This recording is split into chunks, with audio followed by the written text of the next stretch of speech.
while we're waiting for some other people to chime in, if you have any questions, I'm going to tell you some of the things that we have here that you are welcome to, before, during, or after, talk to us about, including Rusty over here.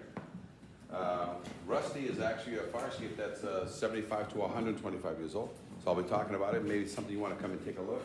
But everything that can go wrong with a fire escape is happening right here. These are some of the pieces I use, in case you want to see what the effects of rust over 75 to 125 years. Come and take a look at, can rust really grow to an inch? Yeah, it can. There's a piece I took.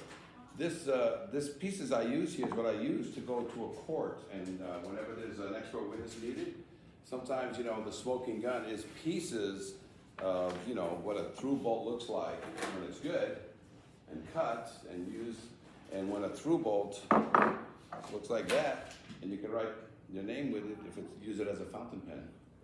So some of these things took 50, 75, 125 years to grow.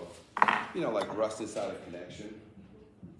And it looks like it's still good. I still can't take this apart. So what's keeping the head and the nut that used to be together?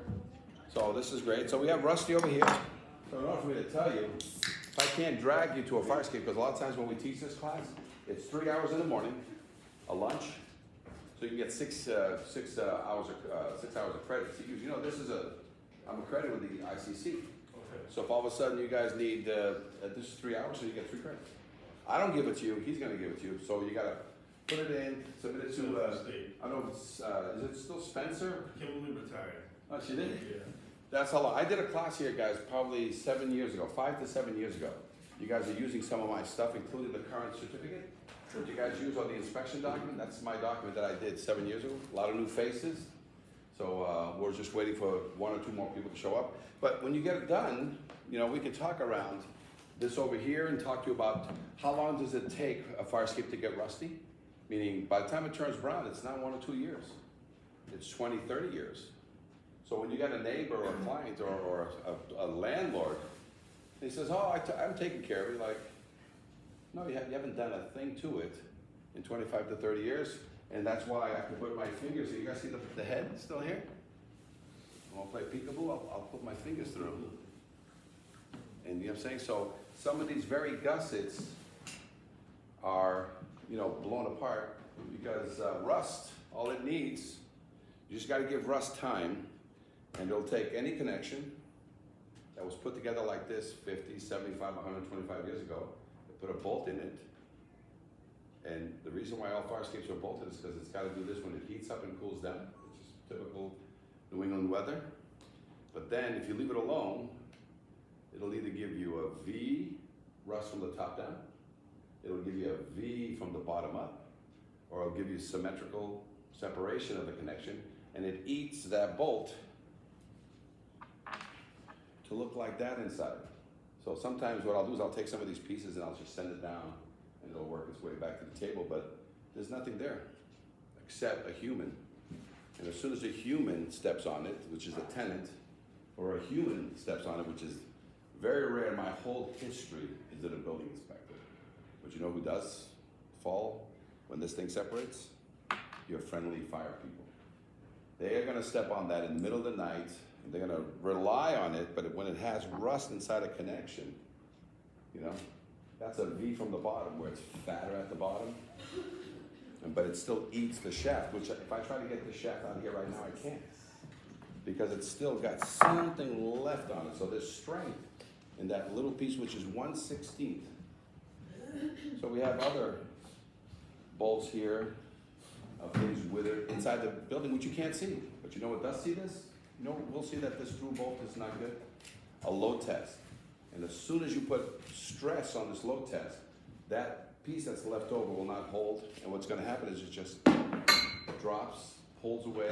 And what happens is it takes a fireman with you. And then it takes a tenant with you, a child, or a fireman and a tenant and a child. They all fall to the ground, and guess who they blame? Guess who's in charge of keeping these fire escapes certified? Fire department or building department? Building department. You guys got a beautiful code. One of the best codes in the nation is actually the 1001.3. The authority having jurisdiction, right, is the NFPA code set since 1927. It says the authority having jurisdiction shall accept by load tests or other evidence of strength. Until you guys came out with a code, and the reason why it came out with a code was because there was a horrible fire in '71 where a fireman, I don't have the picture here, but it's usually in one of our brochures. And what that does is it shows a fireman falling, an attendant falling to her death, and a photographer from the Herald took a picture, caught it just before that person hit the ground, with the fire escape chasing her, along with her niece. The niece survived because she landed on her aunt. The fireman saved himself up there by holding. I'll show you the picture in a second. But this is the kind of stuff that you have here. You have fire escapes that are 125 years old, and these things are cast iron. You know what you can't do with cast iron? Can't fix it. They knew that when they started putting cast iron out there, so that all fire escapes that have cast iron, you have to remove all the cast iron because it's too brittle. It gets brittle year after year after year. You can't weld it too, right? Can't weld cast. Nope, won't repair. You can weld anything you want. It'll hold it in position there, but it's not structural. So cast iron treads, if you find it, you know what I'm saying?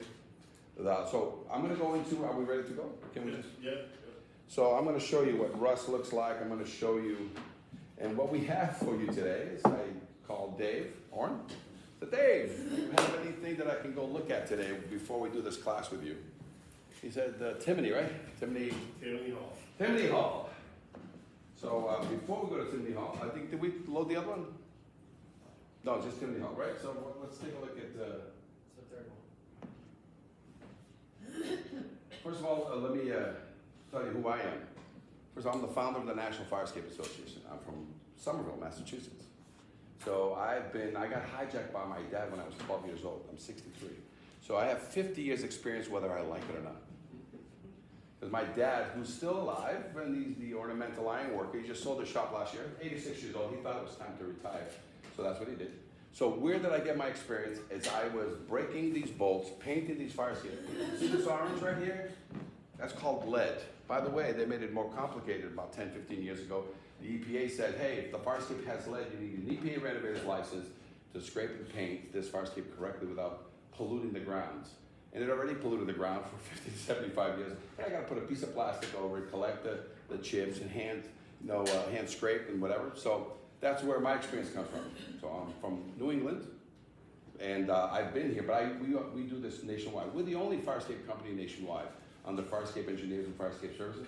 But I founded the National Fire Escape Association because I was collecting this data, this information, and I had nobody to talk to.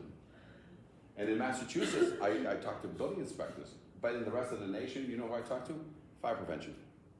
They carry the main code. The 5-year rule didn't come into play till 2012 in the nation, in the fire code 1104. You guys have had it out since '73 because there was a death, and all of a sudden there was a code, primarily in Boston. And so just, you know, you guys are, when I did this class 5 to 7 years ago, unless you're enforcing it and writing violation, it's not happening. We don't get voluntary calls from Worcester. Hi, I'm very concerned that I'm collecting all this great rent, and I really feel that my tenants should be safer, and I don't trust my fire escape. So the only time we get one of those calls is when one of you guys put a gun to the head, call a violation, and say, I'm closing down your building. And all of a sudden there's a big rush to get it addressed or fixed. Got it? So that's who I am, and this is going to be interactive. Got this to show you. I've got stuff in your book that I got to show you. I've got if you want to have if you want a certificate so you can put it on your plaque and stick it on your wall saying you've had one of the few ever fire escape training classes in the nation, this is it. I'm recording this right now because if you guys want to go online right now, you're going to go to YouTube. I've been doing this for over 20 years. You can type on Fire Escape Seminar Seattle, you'll see me. So we've taught from Seattle to San Diego, Chicago to Texas, and Maine to Florida. But my concentration of teaching is your 4 associations: Samboa, MBCIA, Metro West, Leominster. You guys got these I don't know if you want to call them eccentrics, way out there by Amherst. They have another association out there, and I keep forgetting their name, but they're way out there, the 4th association. Do you remember their name? Western Mass Building. Yeah, you have to go all the way to Amherst to teach a class there. I actually taught a class at Amherst with them there. So there's fire escapes everywhere. So in an industrial nation, anything to the second floor, a lot of times you have a central stair, and there's always the outside stair was always steel or wood on the backside, right? So I'm going to show you guys rust as I go along, but let's take a look at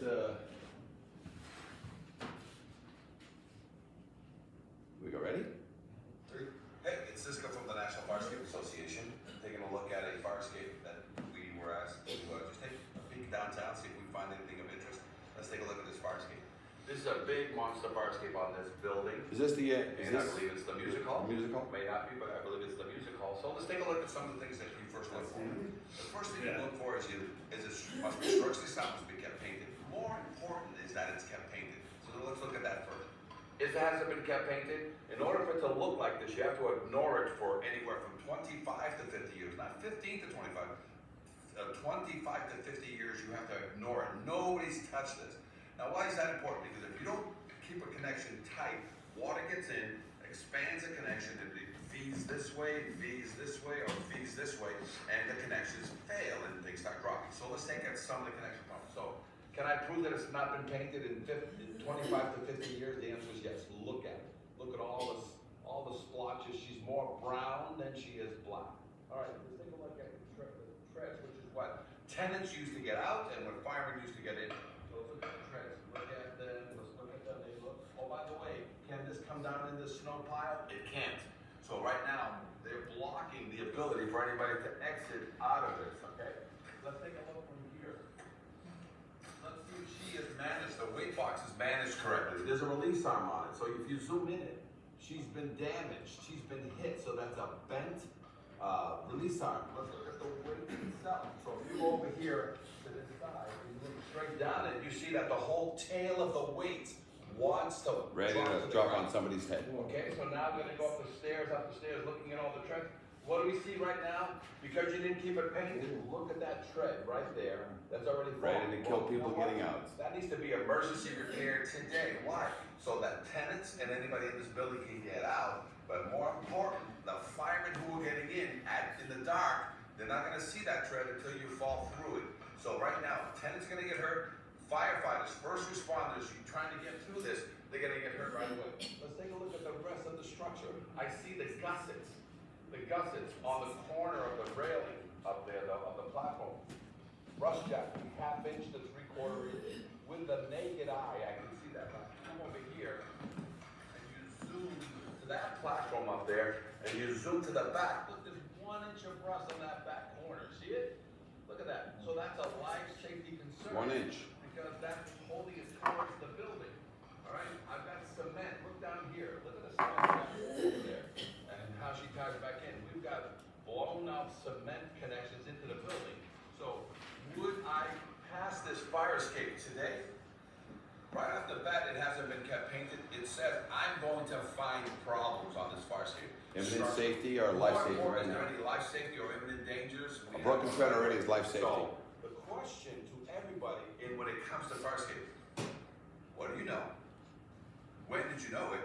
And what are you doing about it? And that's one of the reasons why we're here today, is to have people tell you immediately when there's an issue on a building that could be used as we speak today. And if there are people inside this building, that tread needs to be fixed. And any other tread that potentially could be falling, or any gusset that's gone, or any weight box, or any release arm, it needs to be dealt with ASAP. Cisco, the fire escape guy, but here we are at the National Fire Escape Association seminar in Worcester. Has anybody seen me on Facebook? I'm not TikTok or the fire escape guy.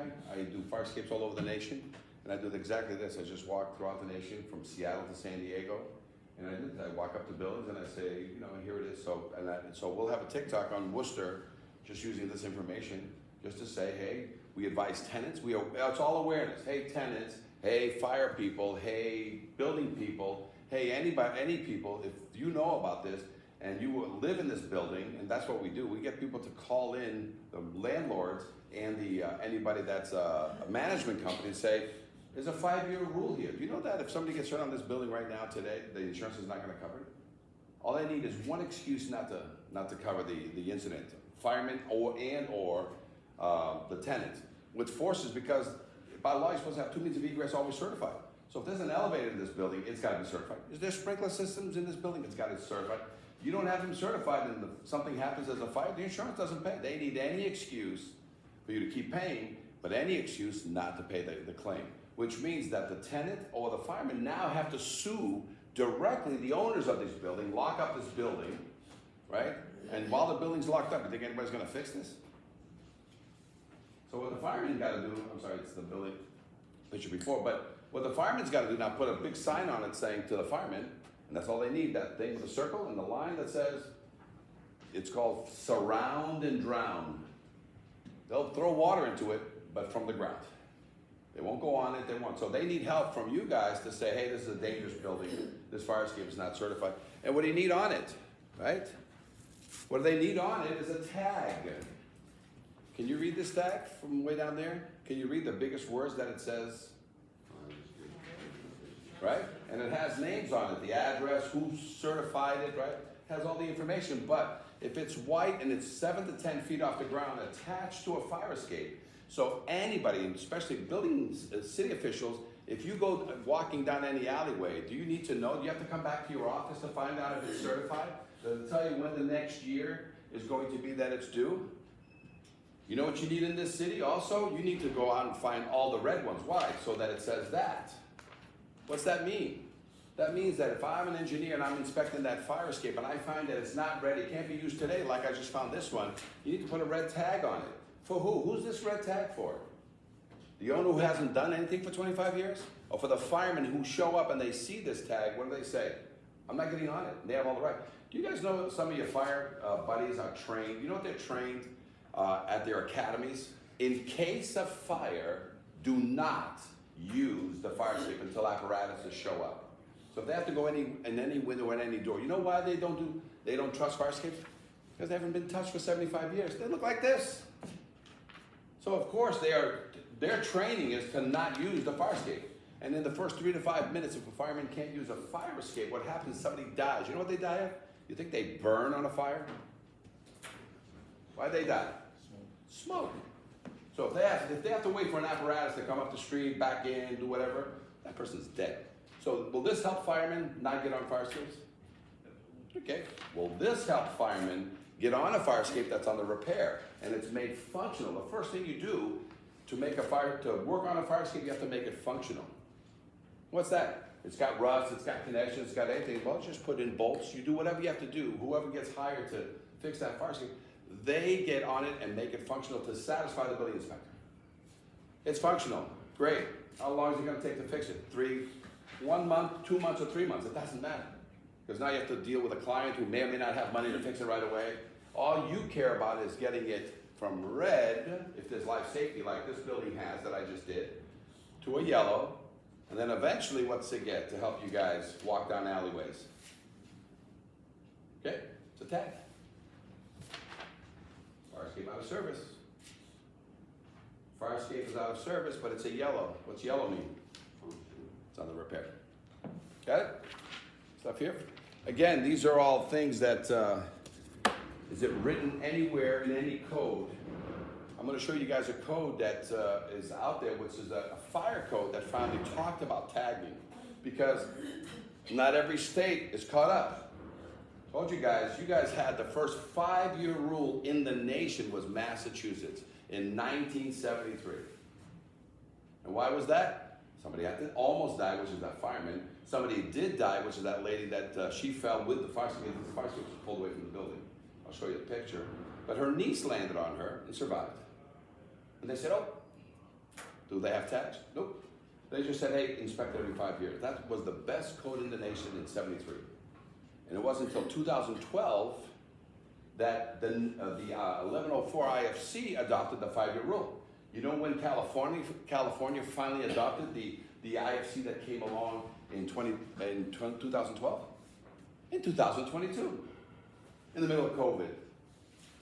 Why? Because sometimes the state says something or the IBC national says something, but now you have to wait for every state to adopt it and modify it accordingly. Then you have to wait for every state one to modify it to each individual city, because some city says, well, we don't do that. We kind of.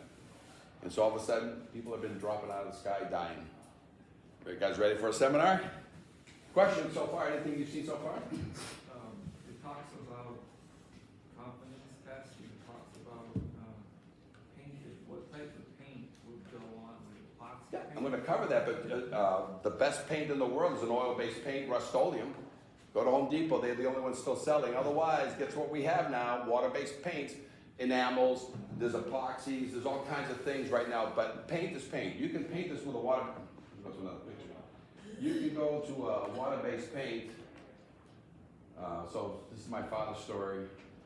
This is all the, standardizations that I've done all over the nation. This is the classes that I've taught. This is the downtown walk around. If this was a 6-hour class for credits, we would have the same noontime lunch, then we'd all go downtown and just walk around and look at farscapes like I just did. And so this is just me walking with various people. Housing authorities, anybody here from the housing? Though they're not inviting you guys to play volleyball with those people? No? We're housing code enforcement, not housing authority. I'm sorry? We're housing code enforcement. No, I know. No, I'm saying, but sometimes you guys cross-invite. Fire department sometimes come into these classes. That's why I was asking. And housing too. Because guess what they have? They have these homes that they rent out to Section 8. And guess what these Section 8 homes have as a means of egress? Farscapes. And what are they supposed to have when they go in and check to make sure the electric is good, there's no lead in the building, blah, blah, blah. Guess what they're supposed to have in order to check out that building and let people use it for Section 8? Farscape affidavit. That they would get from you guys. Okay, so, and by the way, I think you were looking for affidavits and they moved it on you. They moved them, but They're there. we have some. All right, so we've done all over the nation, Portland, Oregon to, Jersey, Washington D.C. Jersey's got some of the best seminars that we've done simply because they've had the most deaths associated with codes. So you want to write a lot of great code, you go to a city that has a lot of deaths associated with codes, and all of a sudden they usually write a great code after somebody. So a lot of code is written in blood, guys. And that's what happened in '73 here in Boston. That lady died. The firemen survived by grabbing the ladder, the extension ladder that came up to save them. And here it is. This is actually the picture. So, right? So there he is. He's alive today. They celebrated about 40 years, I think, or so. But the farscape fell away. And so this is the actual time. He grabbed the ladder. She tried to grab him. This is the niece. Everybody. This is the picture that won the Pulitzer Prize. Okay, and it was on one of those cameras that you just take stuff, and then at the last second before she hit the ground, he turned, but it won him a Pulitzer Prize. So that's when Massachusetts changed the IBC code, which didn't have a 5-year rule, and says we just need a ticker in there every 5 years. And it came in, and then it's been sitting there. You guys have had the best code since 1973 or 75. They keep getting this date messed up, but all right. So what happened here, guys? Boston, a year or so ago, I taught a class at NBCIA, and Boston Globe came out with an ad. Ready? You think you're scared? In Boston, in the history of Boston, in the history of farscapes in Boston, they've counted 9,000 farscapes, of which in the entire history of Boston, they have 3,000 certificates. 1/3. What about the other 6,000? Where are they? Who are they? In what condition are they? Well, the Boston Globe couldn't figure it out. They said, and Mayor Wu, get just brand new into this ad, comes out a week before my class. Mayor Wu makes everybody in the building department come to my class, which in the MBCIA, we don't get too many Boston guys because they seem to be, of a higher elevation and credentials. Made everybody, we never had such a class where so many people arrived. And we did the exact same class, guys. So it's not that, it's the, farscapes are the bastard child of egress. Out of sight, out of mind. A lot of times why farscapes are not considered is because they invented sprinklers in the 30s. So sprinklers became the thing, and in some of your codes, that some people when it comes to farscapes, they can actually eliminate the second means of egress if you have a fully sprinklered building. It's like a weird code, but what they never tell you is that your insurance company can come in and say, where's your second means of egress? Oh, my fire official or building official said I don't need it. Only to have them come in and say, yeah, then your insurance is not $2,000. Your insurance is $4,000. Because what happens if you have a water break in that area with with your sprinkler building.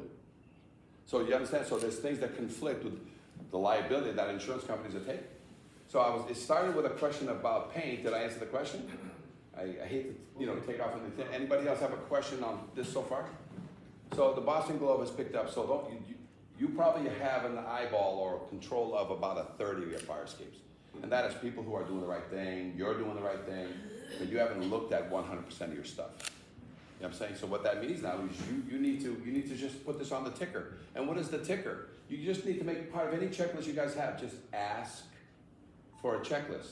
Ask for a copy of the affidavit. You're not ordering an inspection, you're asking for a copy. So if somebody has a back porch issue, it's part of the inspection. Somebody has a plumbing issue, somebody has an electrical issue, somebody, and you're just wiping away that violation, just ask, because it's one of the requirements. In order for you to rent anything in the city, sell anything in the city, what must you have? You must have 2 certified means of egress.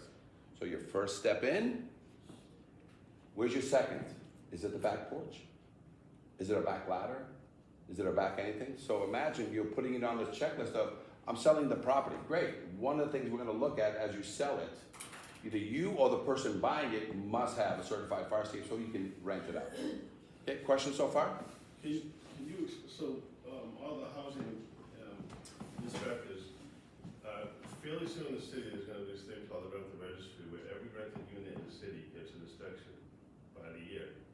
And so I want to make sure that everyone knows it's not just fire escapes, it's rear means of egress, any exterior means of egress, whether it's wood or steel, 2-family, 3-family. I think there's over 6,000 3-families in the city.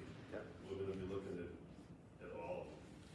And you folks will have a. I'm going to go over your exact code. It states all exterior. That answers your piece. Steel or wooden stairways, and it also includes hybrid cement stairs. So if they're in there, it didn't get mentioned, but it's implied. All exterior, steel or wooden stairways. Have I mentioned fire escapes yet?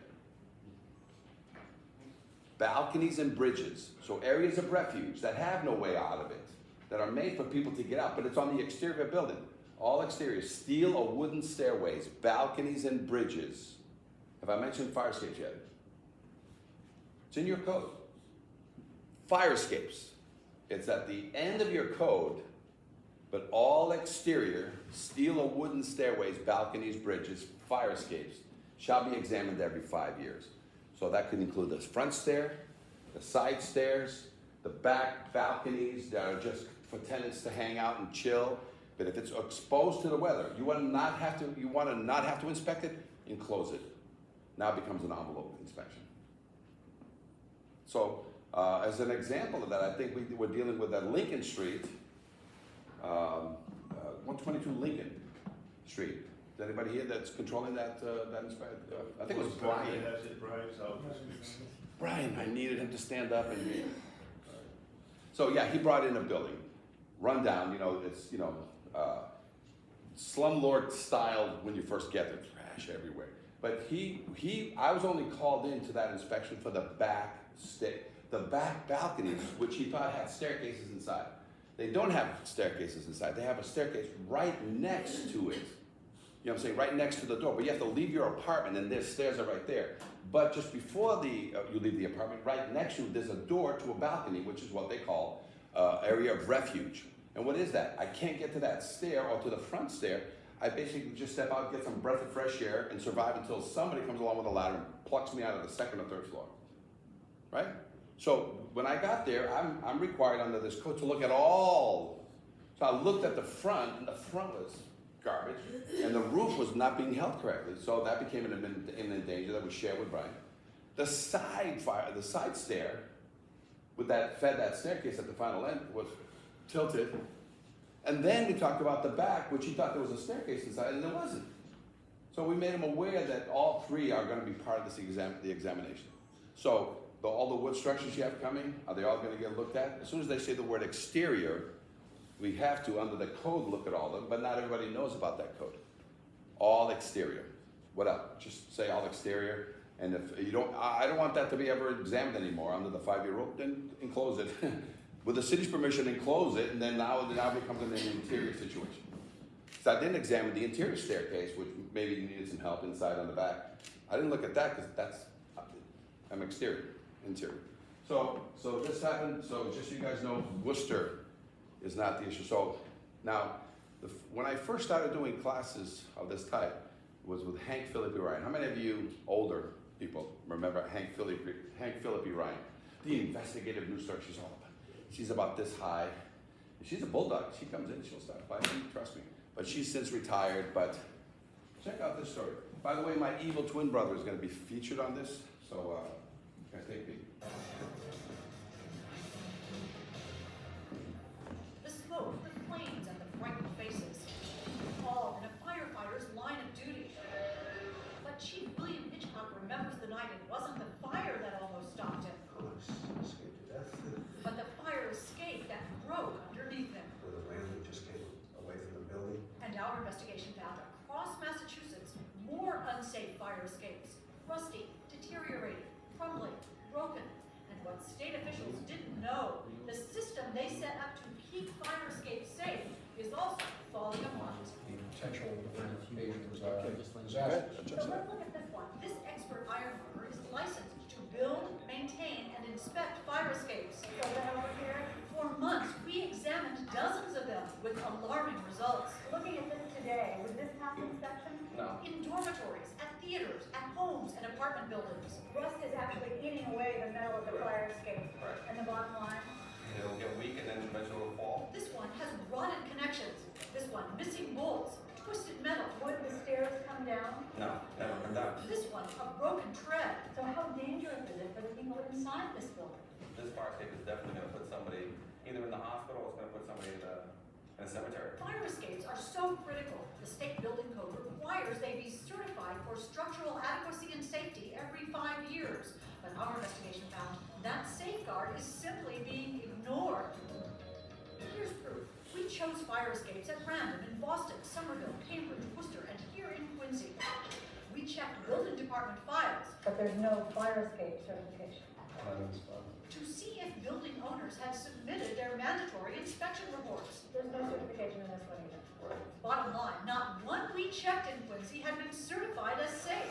And the director of Don't feel inspection so bad. services admitted because of staffing shortages, the city has no idea how many other fire guys have escape staffing owners shortage? are breaking the rules. And as a result, do you know how many fire escapes in your city are safe or not? This is Dave Horn.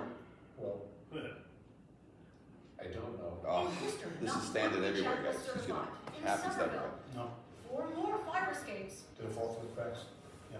not one up-to-date certification. And again, no system for keeping track. Your response is, I guess the shortest answer of all is because we don't have the resources to sit here and follow up on these things. If structural deficiencies. Gotta make it are automatic, guys. Local building inspectors. Don't look for these, have it's gotta be to automatic. Evacuate residents until repairs are made. Would you talk to us on camera about this? No, but when we surveyed 24 more communities, most admitted they had no idea how many fire escapes were certified. In Taunton, inspectors told us they haven't seen a certification in 25 years. Northampton officials said it's a cold day in hell when that happens. In Cambridge, too, not one of our test buildings was certified, and the official in charge would not come out to discuss it. In Dave, this is how you handle these 8,000 fire concerns in the escapes. future, right? Again, according to inspectional services, Get behind not the wall. one we checked was certified. Officials know they are required to enforce the building code, but they admit they don't always know if owners are breaking the law. The building code is being ignored. Right, but it's difficult to write a violation, you don't have knowledge of something like that. But state officials say for a critical issue like this, communities should know. And they warn, the Massachusetts building code is not optional. Does it worry you that these fire escapes are not being certified? state level now, watch. Important issue, and should not be ignored. That's because after the smoke and flames begin, it'll be too late to learn you've got no way out. I can't stress enough, Hank, that these things have to be maintained and someone's got to be watching. As a result of our investigation, state officials will now issue an alert to local inspectors. Meanwhile, if there's a fire escape on your home or office, you can contact your local building department to make sure it's properly certified. In the newsroom, I'm Hank Philippi Ryan. So after that, they send out that, there was an uptick in calls and stoppage and stuff like that. Then after that, it was many years later that finally Worcester called us to come out and do a class. And we've taught all the associations, and it wasn't a big ticket item, and not enough people have died and stuff like that. So, but recently, guys, there has been some collapses throughout Boston and throughout, and people are getting hurt. And then when they look for the insurance to take care of it, guess what they say? What's missing? Your affidavit, where is it? And then all of a sudden they start suing the city because they say the city never told me that I needed it. And it's not the city's responsibility to tell you how to manage property. You own property, you're supposed to know what you know, and you're supposed to know what you don't know. It's all on you.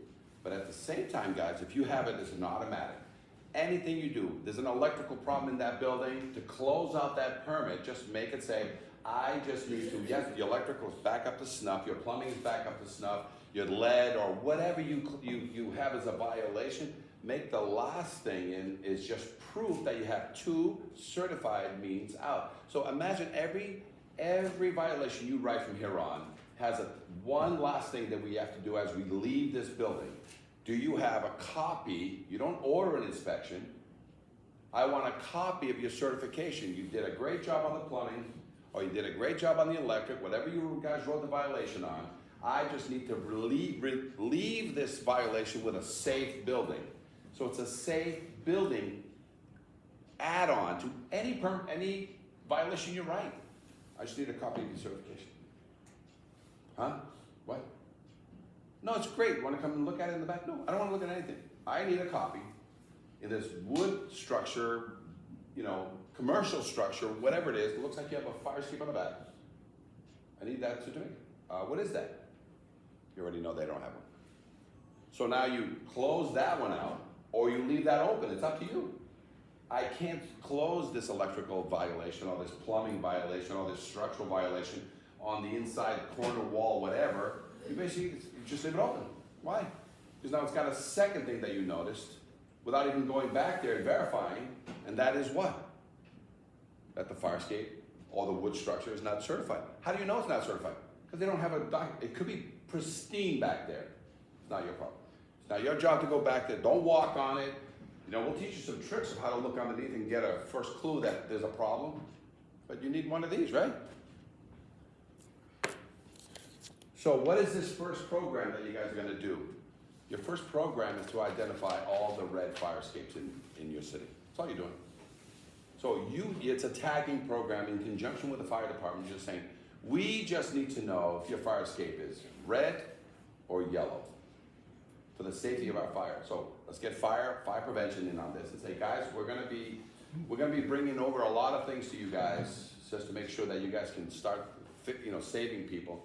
We're gonna as soon as we find reds, we're gonna hit all the reds in the city. Then we're gonna go play with all the yellows in the city. And then eventually, 3 to 5 years from now, guys, think this is gonna happen overnight? You're gonna step on these things. Every fire escape, and that's all it is. It's an ordinance that you guys can create here. Every fire escape must have a tag on it. And you know that is this fire escape a piece of fire protection equipment? Does this belong to you or belongs to the fire department? I'll tell you where it belongs in California. It is a piece of fire protection equipment, like sprinklers, like the lights and everything that falls. Who uses this? Is it you? Or is it the tenants who can self-evacuate with no help from nobody? And who else uses it? The firemen use it to get ingress into the building. They need to count on this. And they're told in their training in all of Massachusetts, they're told never to use this. Ask any of your fire buddies at the fire towers. I've shut down fire towers that have the same problem. They were training that day on fire escapes that had this kind of problem. And I shut it down. I shut the wall fan one down after an inspection. I'll show it to you as an example here. So do you guys understand? So if anything, you guys want to save lives one fire escape at a time, hope you guys like your fire buddies. You guys may fight a little bit, but you guys understand the first one you're going to save is the ones that are forced to get on it. The second one you're going to save is the tenants who go out there for a smoke, because you know what fire escapes have become nationwide? A smoking room. Everybody to not go down to the front door, walk 10 feet left or 10 feet right, rain or snow, and vape, smoke, or as others can do now throughout the country, right? They stick their head out a window and blow smoke, or they step on the fire escape,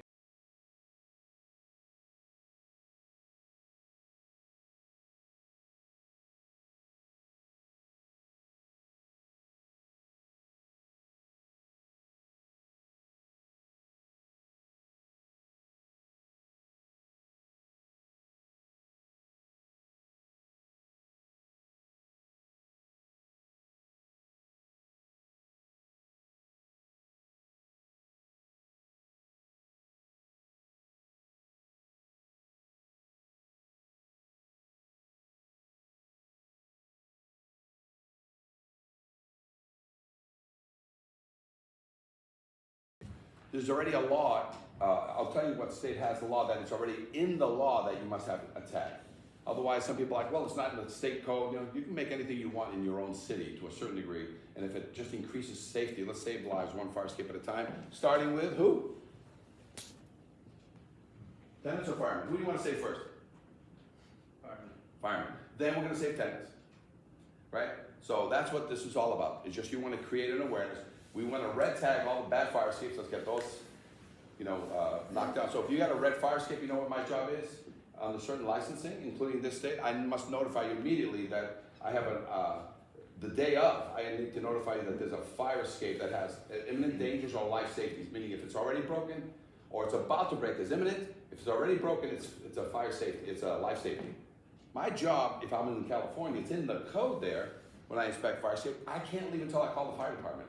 The fire department is going to come down with all their red lights on. Woo! They get there and I go, and then they deal with the management company or the insurance company, and some of the dealing with it is as simple as vacate the building, put everybody in a hotel. Or it's not that serious and we're going to have a fire watch, but you can't order a fire watch. The fire departments can. And or make arrangements to have they're going to fix it right away. So they have a fire watch for a day or two. You guys understand? So that's who you can be in this game, but it's going to take you 3 to 5 years to get this. So don't think you're going to fix this in 1 year, because you're going to get a lot of pushback from owners, from building owners, from people who pay to get the mayor into their position. So trust me, there's people who own 1,000 buildings. BlackRock owns some of the buildings in Worcester. Nobody knows. BlackRock is, they're buying the world. When it comes to real estate, single families, they're buying. So BlackRock is a name everybody would, know that they're trying to buy and jack the prices up. So let's take a look at, that was her. Boston Dex collapse, right? Take a look at this shocking fall caught on camera.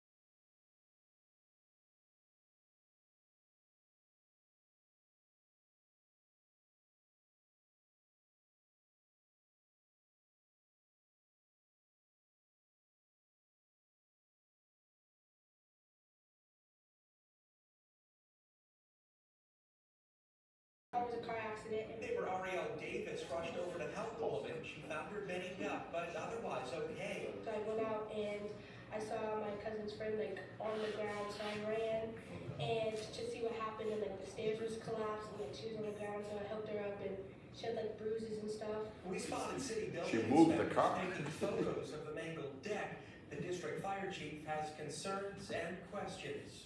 Just by looking at it, anyone can tell that the craftsmanship isn't correct. It's still unclear why it collapsed, but it has had It's off of a rain camera. I notified the building department to come by and scrutinize the building. And it's been reported to us that there's a history of negligence in this building. Davis is just glad someone parked in the driveway before the accident. She fears what might have happened if it were empty. If the car wasn't there, for sure, she would have probably broken her neck or something, so the car saved her. So let me tell.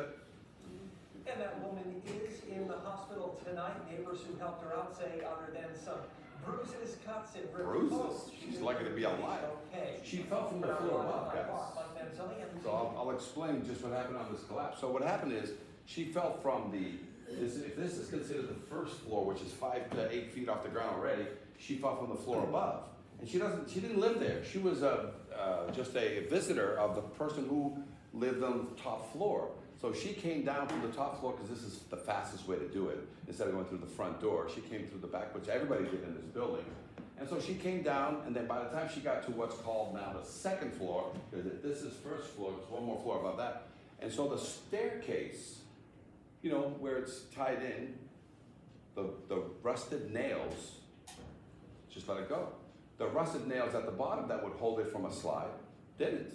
Just let it go. And so she came from what's called the second floor down to the first floor. She fell through, there's railings on these staircases. Right? This was all nailed, 35 to 50 years old staircase, wood, pine, painted pine. It's not pressure treated. And so all these nails got eaten. And so she went through the railing of the staircase. And then as the staircase, she fell down, as you can see in the initial video. And there's a railing there now protecting her from falling over again. So railing 1 let go, she's on the stairs. Railing 2, that as she hits this bottom, she just rolled into this horizontal rail. It just gave way. It just said, hey, here's a gate. So she fell now from that floor. She fell further down. What stopped her was a chain link fence between the car. See that car there? There's a chain link fence there. She bent the chain link fence, still smashed her skull into that, put a dent on the fender at the bend. You know, the bend on the fender? Not like, no, bent the thing down like that with her head, and she was just visiting. There's a lawsuit, and guess what they don't have on file? An affidavit. Okay? So, do you have wood structures that look like this in Worcester? Yeah, plenty of them. And because there's a code there that you may or may not be aware of, all exterior steel or wooden stairways, balconies, bridges, is already covering rear wood porches, even if they have 2 means of egress inside. That code is not so it's got to be a fire escape. No, it could have a rear porch on the building, and all of a sudden, all you have inside, you have 2 staircases inside. So have they met the 2 means of egress inside? Sure they did. But because this is an exterior steel or wooden stairway, balconies or bridges, guess what? The code applies. Okay? So let's see what else we have here. This is where Rusty came from. So Rusty came out of an elementary school. Guys, this is the exact condition of Rusty when I took it from this school.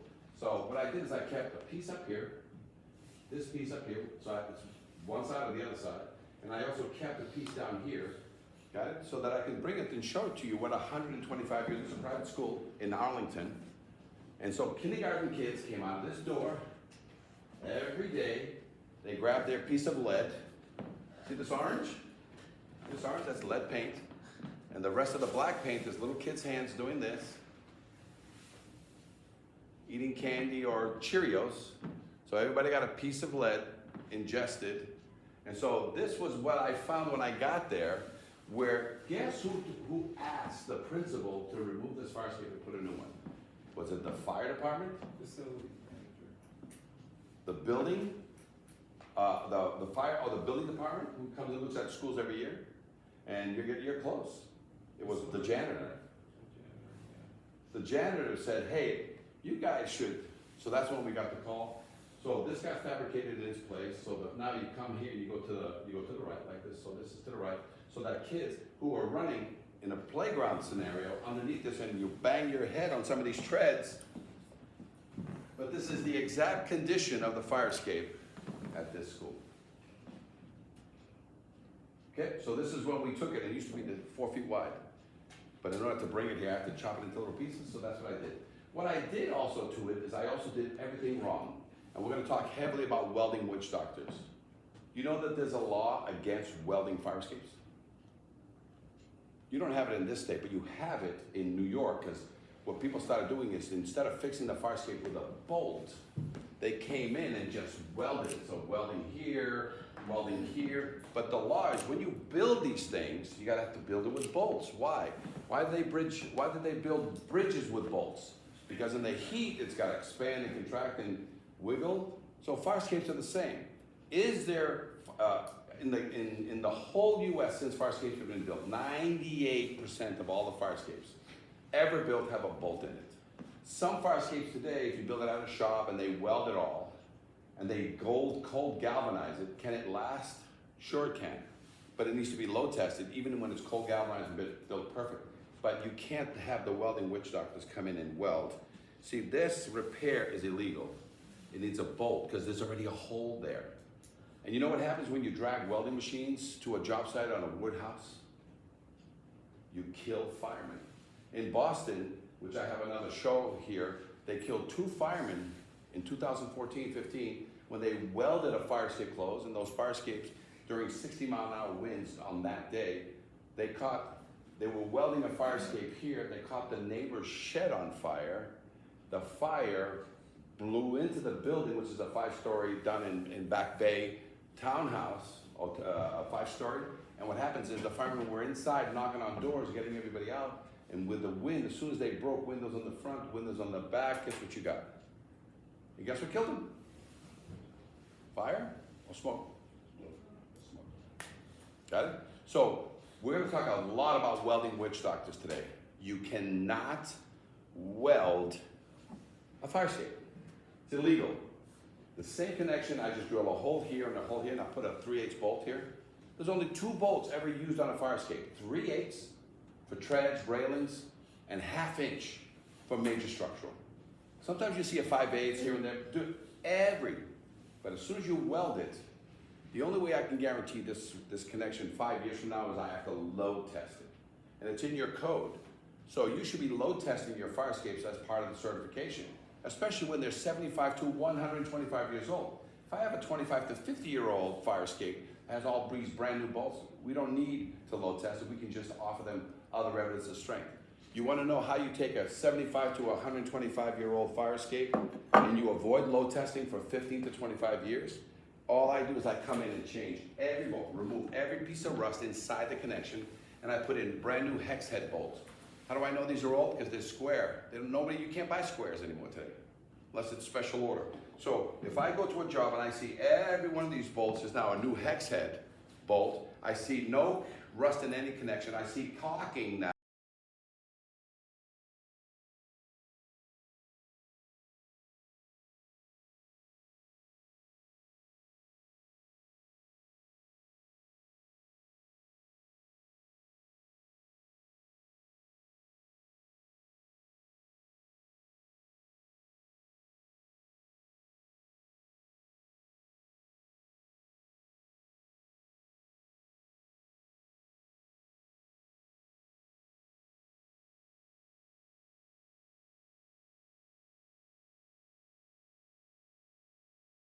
And trying to get the lead scraped off it, you know what the fine is? $37,500 each event, each incident. You don't hear about it because the EPA just wanted to get $300 from everybody to register with them, take their class. But right now, this has got lead. How do I know it's got lead? It's got orange. Orange is a lead-based primer. A lot of times it's not your top paint that has lead, it's your original base paint. Why? 75 to 125 years old. The best paint you ever had back then was lead-based. They still paint the bridge in Boston, the Tobin Bridge. They have a special consideration to allow them to continue painting that fire escape with lead-based primer, and then a top coat. Okay, so we've got this. So let's take a look at you guys see the broken treads? And yeah, this is the City Hall at Havel with broken treads. This is inspections when we hammer test things. This is pictures of the home for veterans in Chelsea. The fire escape outside their building. So if the bullet and the hand grenades didn't get them. So internal rust. That's why I brought these. See these spacers? These spacers hold the tread together. I have treads here. See these spacers? These spacers hold the grating together. And if these spacers are blown out, these flats that are on an end, they open up, your foot goes in, and that's what breaks ankles and traps you, and other people are gonna step all over you, including firemen, okay? So. Is this fire escape safe? TikTok. Let's take a look. All fire escapes must be structurally sound and must be kept painted. So obviously, nobody has painted this fire escape for 25 years. What happens when you don't paint fire escape? Rust is allowed to grow in a connection. Let's take a look at all these connections. Look at all that rust, huge amount of rust there. The right side, look how green that is. That's all rust by somebody who didn't do the job correctly. They put in new bolts 15 years ago, but they never removed the rust. So this fire escape does not pass today. Now, what's the law? You must inspect your fire escape every 5 years and have a certificate on it. This thing does not have a certificate of any kind. But whether you own or you rent, there's liability here, because if anybody gets hurt on one of these treads giving way, the insurance company will not pay the claim simply because you have a non-certified fire escape. And you are taken by what we call the welding witch doctors, where they put in bolts for you, but they don't remove the rust because that takes too long. This is not safe. So if you have TikTok, you'll see, you know, a couple of our hits, we have over 2 million hits. So the awareness is out there that people who rent these places for top dollar in Back Bay and also in Chicago's and, you know, all over the country, they're the ones calling you guys because they're turning in their landlords. And they're turning in their management company, say, can I see my certificate, please? And all of a sudden, you guys are getting calls from tenants saying, I don't think my fire escape outside. So these are very just, you know, simple ways of us getting everybody involved. Okay, questions so far? Because I'm going to keep on going, guys. Questions? Speak up. Otherwise, I keep monologuing the whole way, and pretty soon I have to do a Frank Sinatra song that I've been trying to test on people. I have a question. Yep. Almost every triple decker in Worcester has a wooden porch going in and out. So are you saying that every single one of those porches needs some kind of Yep. certification?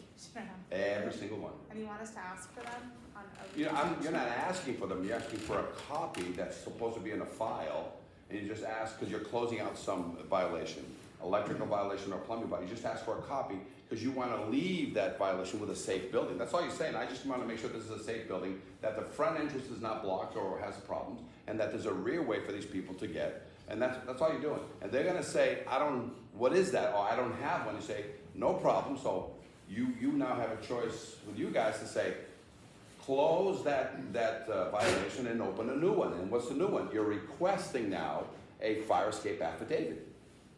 In the file where they were kept, they were probably 30 or 40. Of 6,000, 7,000? Yeah, and I'm just the steel ones for commercial buildings and commercial residential buildings. In Worcester, I don't think till maybe a few years ago, we started doing the 110 inspections on 3 families, which we would pick up on those. We don't get, every year when the cars just come in, is when we get the most complaints for unsafe structures, living conditions. Otherwise, like I said, I think there's 6,500 3 families here, and at least half of them will have porches exposed to the weather.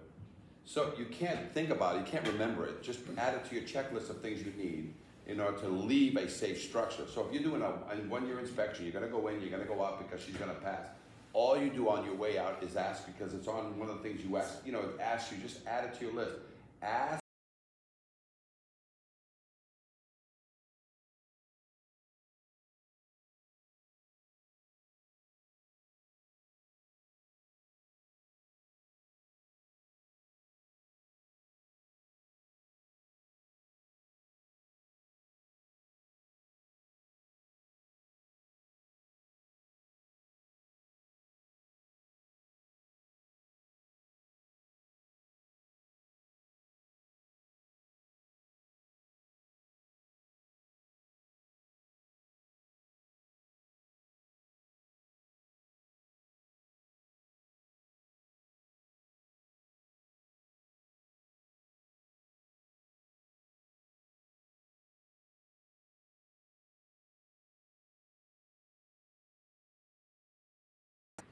And what are you doing about it?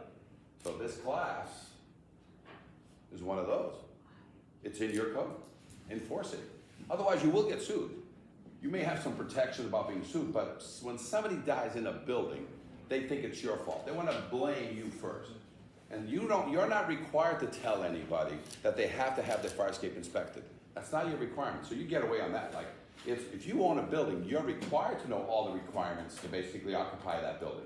And one of those is, if your building happens to have an outside exterior means of egress, there's a code that covers that, and you, Mr. Building Inspector, building owner, or management company owner, if you didn't know this, now you know, and the fact that you don't know what you're doing is not my problem, but it's all on you. But believe me, every time somebody gets hurt, you guys get the news people come to you guys first. Why did this, they want to first blame you guys for that. That's not going to happen on this one. I'm going to take a break shortly, but clarify one thing. Wooden structures that aren't a means of egress but are, built for. Yeah, an Romeo and Juliet balcony. Yeah. And exterior, yeah. This It's code all- always it's covered it, all- guys, so this is not brand new. It always covered it, you just didn't realize that all exterior things need to be maintained. You maintain your roof. So the first thing you go there into a building and all of a sudden it's leaking in one of the apartments, you don't say, hey landlord, you wanna fix the roof? Required by law that you can't let water penetrate one of the apartments in that corner and you don't wanna fix it. I don't got any money, I don't wanna fix it. You don't have a choice. Right now, the tenant in that place needs to be put somewhere else if you wanna put a hotel, but you gotta fix that roof or replace the roof or whatever you have to do. You don't have a choice. Because right now you have a situation there where there's water in a tenant and there's 5 tenants, but this is the only one that's got water.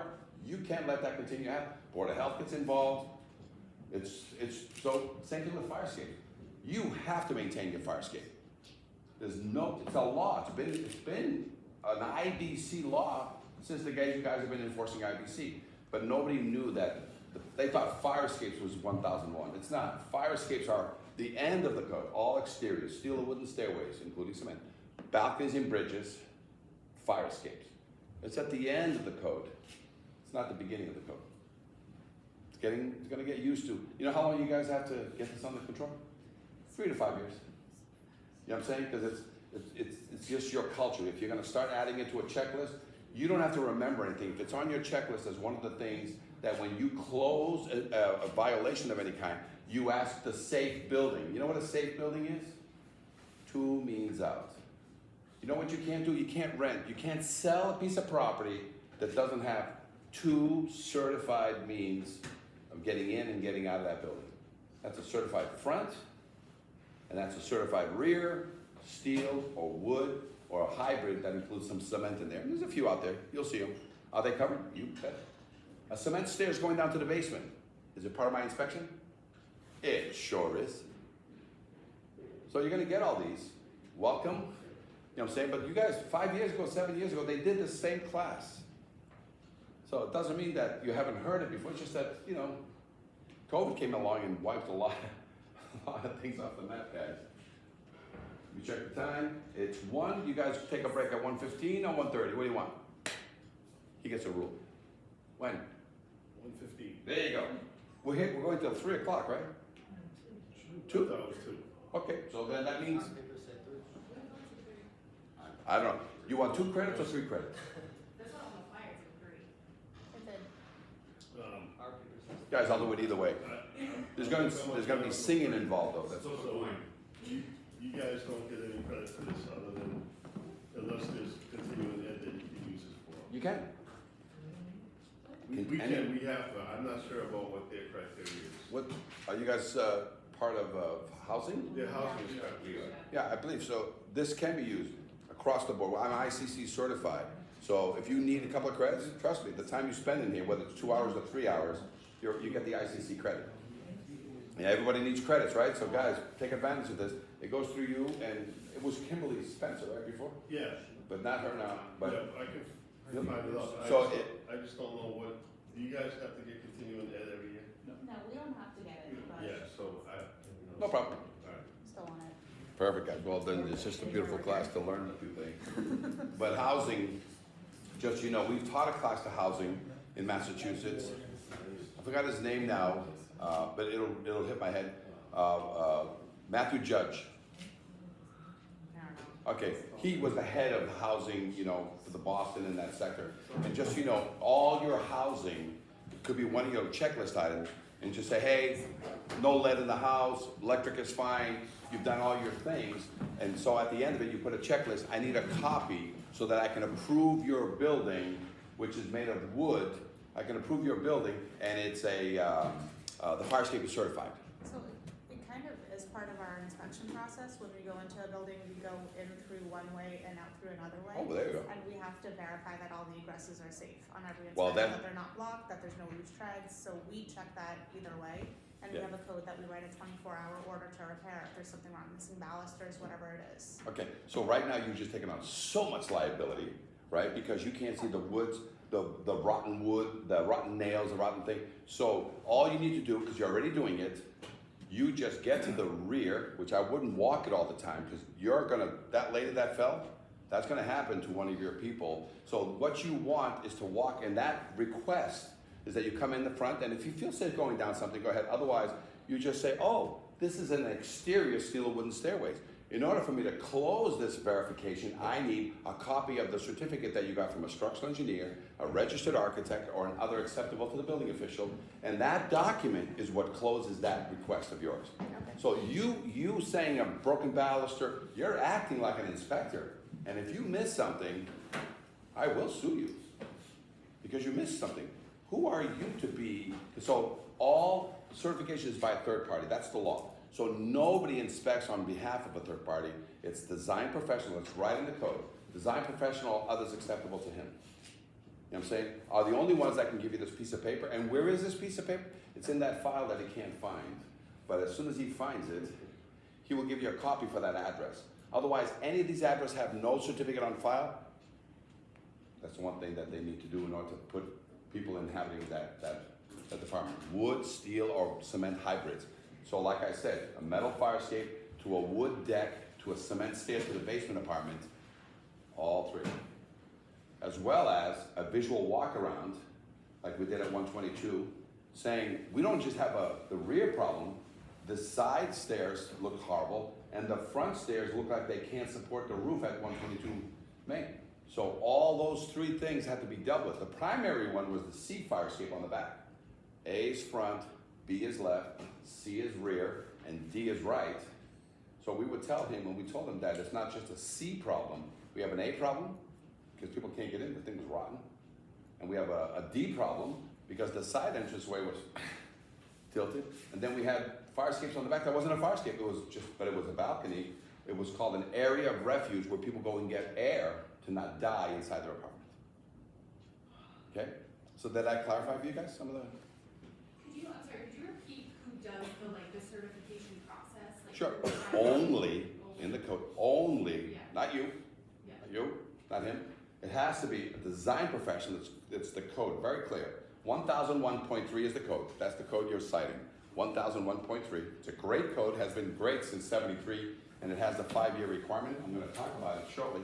And it's 1001.3 that's designed, it must be examined. All exterior steel or wooden stairways, balconies, bridges, which is like area of refuge, plus fire escape.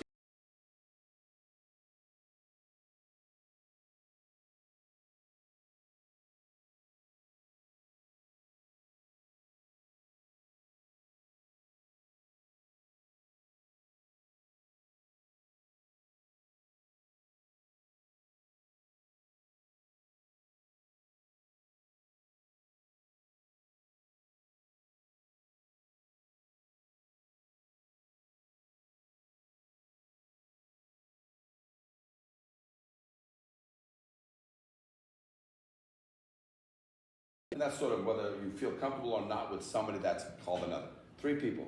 But the fact that you talk about balusters, you talk about, I think you should, right? Well, the liability you've just taken on, you have to eliminate. Just to be clear, we're not saying that it would be safe if not for this one baluster. We're just saying these are the code violations that we noticed. Right. That you have to repair, not that once you repair this, the whole thing will be safe. Right. All we did right now in your conversation is just say that the document was the document you should have been asking for. That document proves that the fire escape is safe, even if it has a broken baluster that day. So you can say, hey, I still want a copy of your loss certificate, and when does the date, and it says that in 5 years' time, it may be within. So if you get a certificate that says the fire escape has 2 more years left on it, that's all you use. But if you see a broken baluster, you say, thank you for the certificate. Did you notice the broken baluster? I still need that fixed. Thank you for the certificate. It doesn't need, it has 2 more years. So every certificate has a 5-year span on it. And that will take away all liability for you guys to say anything about something that may or may not hurt somebody. It's just, let me say the liability. It's a third-party examination. Questions? Go on. In your experience. Fire escapes. Oh. Sorry, hold on. Lost in the break. I'm sorry, back. In your experience, would you fail one if you got to an escape and you saw it loaded with snow and ice? Because that could create a fall too. I've seen that before. Yeah. Nobody, just kind of like a failure to maintain. Nobody shovels it, just loaded with ice. Yeah, that's obstruction. That's an obstruction code. So must be must be kept painted, must be structurally sound, is all I go there and do. If it's obstructed with bicycles, snow and ice, that's accumulating, a bad roof is feeding snow and ice to it, that's an obstruction. It has nothing to do with whether or not the thing is certified. And just so you know, you can put as much ice and as much snow you want on a fire escape that's certified, it'll never come down. It'll take every piece of ice you can throw on it because it's overbuilt, guys. Fire escapes are overbuilt. There's not enough room on a fire escape for you to meet the 100 pounds per square foot, including ice. But just so you know, that's an obstruction. That means somebody didn't fix the roof. There's bicycles, there's trash cans, there's somebody collecting cans or whatever. Question? Oh, you did one of these. You're right. Woo! All right, so let me show you one more, guys. Just you guys, if you think it's just Boston, if you think it's just Worcester, this is New York City. So I do these interviews all Fire over. escapes is supposed to be a safe way out in emergencies, but some experts say some fire escapes are themselves a danger that puts people at risk. CBS 2's Marcia Kramer demanding answers tonight. An older version of Hank Phillippe Ryan. This logs bites up. How much rust is inside that? I wouldn't go on this fire escape. It was an eye-popping afternoon with nationally recognized fire escape expert Cisco Meneses. Over here. I look straight up. There's a hole. As we walked the streets in downtown Manhattan, it was also too easy to spot dangerous conditions. Should this fire escape have violations? Yes. It has been kept painted, but it's not structurally sound. Heavy rust was clearly visible, and something else we saw over and over again, air conditioners. That's an obstruction for the firemen to get in, as well as the people to get out. Any obstruction, from flower pots to art installations, can impede a safe escape in an emergency. That's But the even snow more question. frightening, the structural integrity of fire escapes designed to save lives in some cases has proven deadly. Earlier this year in Soho, a tread fell from this fire escape and killed one pedestrian and injured another. And in May of 2011, an entire platform gave way from this Midtown building. You can see here the evidence of corrosion. That's what caused the platform to fail. Attorney Herb Cabrera says the victim fell 12 feet and needed multiple surgeries.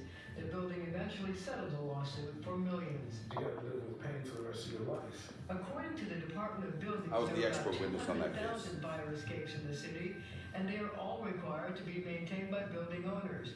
In buildings 6 stories and above, fire escapes and building facades are inspected by the DOB every 5 years. We have a limited number of inspectors in the city.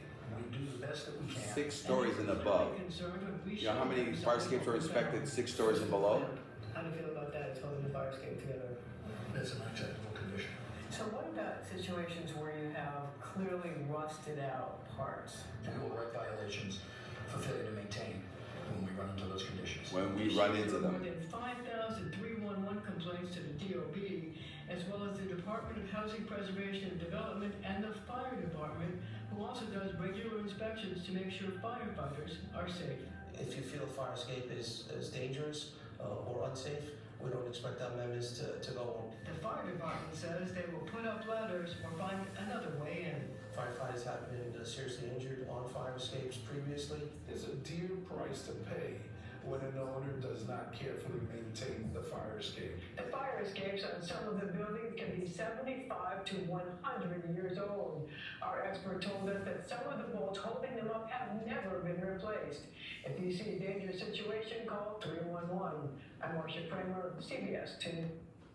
So, what happened was, this fire escape and that tread fell because a woman architect who was doing an inspection of a fire escape that her company 5 years before said what? Give it a paint job. So she stepped on that tread on the 8th floor. And the 8th floor, and the tread went, she almost fell through it, but again, there was other treads holding her, so the scare of her life, and she's an engineer, inspector, and so that tread went ding, ding, ding, ding, ding, ding, ding, 8 stories. It only weighs about 50 to 75 pounds. And there was a guy with 3 kids, you know, married with 3 kids, just walking along, and that one tread killed him instantly when it landed on his head down below. It then ricocheted off of his head, hit the ground, and hit this other girl going the opposite way to a class at the what do you call art studio, or the art class or whatever was there that she was going to. She got injured into an ambulance and scooted away. So can fire escapes kill? Sure. Can they kill us? Yeah. One of my guys, his father, who was 57 years old, working on the 7th story, lots of experience, fell to his death. Because the straw that broke the camel's back, whatever that bolt was, with all the experience he had, boom. Guess who had to finish the fire escape and fix it? His son. Got it? So, I don't mean to leave it on that. So I'm gonna take a 15-minute break, guys. And you still need to tell me whether this is 2 or 3 hours. And it all depends. So, if you find it interesting, we'll keep on going, guys. Otherwise, if this class is boring, you can just, as they say, I'll get you out of here in 45 minutes. 15-minute break, guys. I'll see you all here at 1:30 to end at 2 or end at 3. You let me know. Okay. All right. So today we're here doing a class at Worcester for the seminar class. There's about 20 to 25 people here. And what we're doing is we're explaining just what rust looks like if you leave it alone for 25 years. We have a volunteer. Come on, I'll tell you everything about fire escapes and everything about rust. There's a lot to learn. So here it is. This is what rust looks like. So a 1/4 inch of new steel looks like it grows to 1 inch. So any and all pieces of steel. See this piece of 1/4 inch steel? You leave it alone. Not only will it eat itself, but sometimes when it's squished between 2 things, it'll grow to this thickness. It'll grow to this thickness. Okay. Oh, this is all the all rust. And rust needs some of this steel and some of this steel in order to make this rust. And some of this rust can get 1/2 inch, 3/4. That's rust. That used to be a 1/4 inch thick. You know what I'm saying? It started as that, but if you squeeze it between 2 pieces, like we have between here, see how the 2 pieces of steel? Yeah. And it'll keep eating steel. See, it used to be this thick, and then it gets this thin, because in order to make that much rust, it needs to eat from both sides. And in some cases, it'll get as big as 1 inch. Look at that. So there's no more material on either side, but this is what inch, this is 1 1/4 inches. Look how. You can't just put epoxy on that. No, you can't just cover because it grows. It grows 365, it needs water, needs air. And so what does the inside of this bolt look like? It looks like this. So if you can imagine that it not only eats this steel and eats this steel, it eats the shaft. Look how thick that is. 3/8. Look at the head. Well, you know what's inside? You'll never see it until it falls and hurts you. So that's what it looks like this. Or not. Sometimes it's already eaten through and it looks like this. There's a whole industry for all those rust treatments. But rust, once it's started, you got to get that cancer out. If you just paint over rust, you're not doing the right thing. Rust is a cancer. So this is a bolt that's nice, but this is a bolt that's already not so nice. Got it? But here's a bolt that is already gone. But here's a bolt that's holding up your fire escape that's really gone. And you can't see that because it's inside the wall. Well, how do I know that this is bad? When I yank on this one, which I had to cut, it'll never come out because it's got a plate on the outside. But on this one, as soon as I put 100 pounds per square foot on it, it'll give way. And now the whole thing falls. Pressure. So basically, when the fire escape has a yellow tag during the repairing, so if the contractor did not take all those rust away, but just like paint over, no, it's going to fail. Okay. And sometimes they'll come in and weld it. So sometimes they has rust, and instead of fixing it, they just weld it and leave the rust inside. Again, there's a law against it. You can't weld fire escapes that have internal rust. So the inspection is either like final inspection or It's an engineer. So the engineer is going to fail it. You don't fail. But if you see that an engineer signed off on something that got welded and they never removed the rust. So if you get there and an engineer gives you a document that says, here you go, here's a certificate, and he's not doing his job, and then you get there and you say, are you blind? You don't see all the rust inside there? Why? You can report that engineer to the board and saying, this guy is putting my people in Worcester at risk. He's signing off on these things for $500 or $1,500, and he doesn't care. But I know enough because I was in a class, and I learned something in the class that if these engineers are gonna sign up on things that I can see rust inside, you know what I'm saying? I can see the cable is all rotted out. I can see metal like this or metal like this, you know what I'm saying? And you paint that, and an engineer signs off on that, the contractor's in trouble, the engineer's in trouble too, because he's trying to give me a false document. And a year or 3 from now, somebody's on the ground, they're gonna come to me, because I looked at this job, and I got a paper from the engineer, and he's the one that took advantage of somebody. And now I got a dead fireman or a dead tenant on the ground, and everybody's like, oh, the building inspector should have known better. Well, now you do. Makes sense. Thank you. Thank you. All right, guys, 2 o'clock. We're gonna rapid fire the rest of this stuff, right? Otherwise, we normally take the time, go along. We're basically gonna fast forward to the end, right? So, keep asking questions, but again, this already existed, this is not new, this has already been on the books, you just didn't realize that fire escapes is at the end of the code, not at the beginning of the code. All exterior, steel wooden stairways, balconies, bridges. What I wanna do is show you where this document already lies, okay? So this is, let's go over what you have. You guys are going to copy, right? Because we already have the blank of this, and all you have to do is put your Worcester insignia over here. You need to put your city information, and you're done. You already have one of these. You have the, but Lowell is the model city we use nationwide for any IBC states. Okay, and they really made it well. Look, see the red, yellow, or white tag at the very top right-hand corner? Confidence test or repairs. What's this need? Is this a confidence test that I signed? Or and all the pertinent information, date of inspection. Look who he mentions in there. He mentions structural engineer, fire escape inspector, which is another, or an architect. Who's signing off on this, guys? Got to say. The only thing you have to be aware, Dave, is that structural engineer is not a mandate.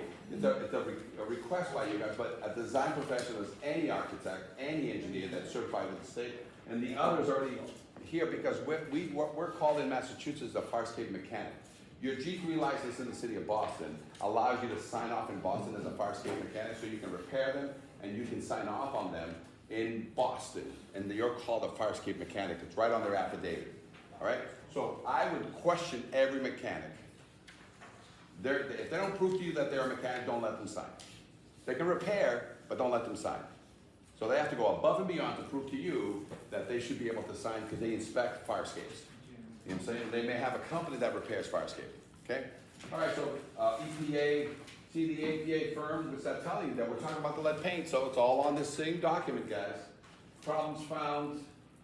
Please see attached report, guys, which includes photographs. So just so you know, Dave, that you're the one that's gonna get a copy of the report, pass or fail. So you're not gonna get the plan yet, but every inspection within 1 to 3 days, you will get a call that says they passed or they failed and something is in play. Okay? So no matter what, if it failed, I want a copy of the fail. You have a document here that you already have in your Worcester. It looks very similar. See down here, guys, the license, the name of the firms, signatures of inspectors or engineers, responsible party, place for stamp. Lowell has already done that for you guys. Next page. See these confidence test questions on the next page? All that is yes, no questions. And it's every component of the fire escape, every tread, every rail, everything on that thing, the cement into the wall. There's 25 questions.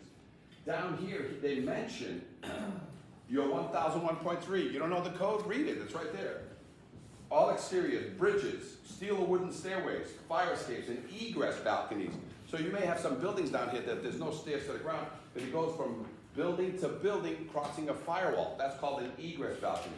Shall be examined or tested. You know what the word tested means? Somebody say the dirty word.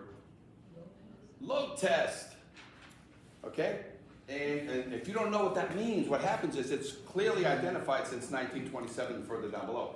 And certified for structural adequacy and safety every 5 years by a Massachusetts registered professional engineer.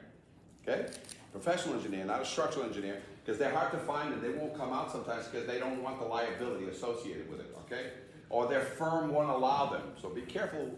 If you say the word structural, it causes a request on the insurance company, right? Or others qualified and acceptable to the building official, who shall then submit an affidavit to the building official. And what's that affidavit? Today I inspected it, today it passed. Today I inspected it, today it failed. Guess what he wants to know only? He wants to know if it failed today. It failed today. His next question to me is gonna be what? Always. That I'm responsible to let him know. He doesn't call me and ask me. He doesn't leave messages. You know, I'm a third-party inspector. What's the requirement that I have to give him within 1 to 3 days? And there's an emergency down at that Tanny Hall, right? What am I supposed to tell you right now? Otherwise I could lose my license. What am I supposed to tell him? It's out of service, but also more important than being out of service, that's just a fail. It failed, but it's still functional, guys. What am I supposed to tell him? There's a life safety on it. And what's the life safety on that building? I don't care who the inspector is. What's the life safety on it? The tread, right? The tread is already broken. That's life safety. But there's also imminent dangers. What's the imminent danger? A snowbank that doesn't let the thing come down, a broken release arm, the weight box is ready to drop chunks of steel on somebody below who happens to be shoveling snow, and then above all the gussets, there seems to be places where you can put your fingers through and it's no longer connected. And I just looked at this thing from the ground. So that's what the law says. Whoever's gonna inspect is gonna get in contact with you and say, hey, I'm about to inspect that fire escape. In California, you know, they have the right to witness. Before I inspect the fire escape, we have to let the fire department know 2 days ahead of time that I intend to inspect on Monday, and they have the right to witness. Okay, so there's all great laws all over the country, but some of them, we just sort of shove them all together, guys. Got it? So, you get a certificate from somebody on their letterhead, Joe Engineers. Hey, the fire escape is ready for its intended use. Okay, one of those simple letters. It's ready for its intended use. I'm an engineer, 35 years at it, and you get that. You know what you send them? You send them this. You say, thank you for your letterhead. It's all good. Please fill this out. That's all you're doing. And you already have this document. You have an older version of what Lowell did. You guys have a fire escape affidavit document. You familiar with that? The other document? Oh, no. I have a copy of it. It's old. Yeah, it's not old, but it's some of the same questions, guys. It's just, it hasn't been utilized correctly. Let's go to the next page. See, guys, 25 pages, including catwalks. You know how many rooftops, somebody had a catwalk on the rooftop made out of wood or steel, and they took it out and they never put it back when the roofers came in and did their roof? So you need to guide people on roofs. When there's snow like today, I'm supposed to be guided to the end where there's a ladder or another stair. You can't make me just walk all over roofs and find my own way down or jump down. So catwalks are even asked, do you have a catwalk or is it missing its catwalk? For those people that have roofs to ladders or roofs to stairs, right? So everything's covered there. Okay, so that's what I have to fill out, and I'm asked 25 liability questions. You guys understand? 25 liability questions for every piece of the component of this fire escape, including a lead paint question. Okay, so now let's go to this next page, guys, the 1 year. The 1 year document that you guys see here is called the Fire Escape Annual Checklist. You know who can inspect on these? The owners can inspect on these. You know what the simple question they ask? The owners, the management companies, any representative of that. So if you have yearly inspections of any kind anywhere, guess what you can have? You can have their own representatives, the owner of the building, and how much does that cost if you do it yourself? Or somebody from the office, right? There's 3 great questions we're gonna ask you. And this is what Lowell does, right? So that every year it gets looked at. It says, hey, the bolt supports are not damaged or rusted. Is that a question that any landlord can say truthfully or lie about? Yep. Paint is in good condition.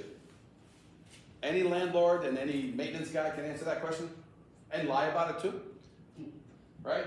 All moving parts, ladders, catwalks, stairs, windows, and doors are operable, requiring no special knowledge. So there's no locks on the windows, there's nothing blocking. Can anybody give you a yearly, after a 5, so imagine the 5 gets done, the thing is reset to 0, can every year thereafter until the next 5 year by a design professional, can they give you these 1 years? Can housing use these 1 years?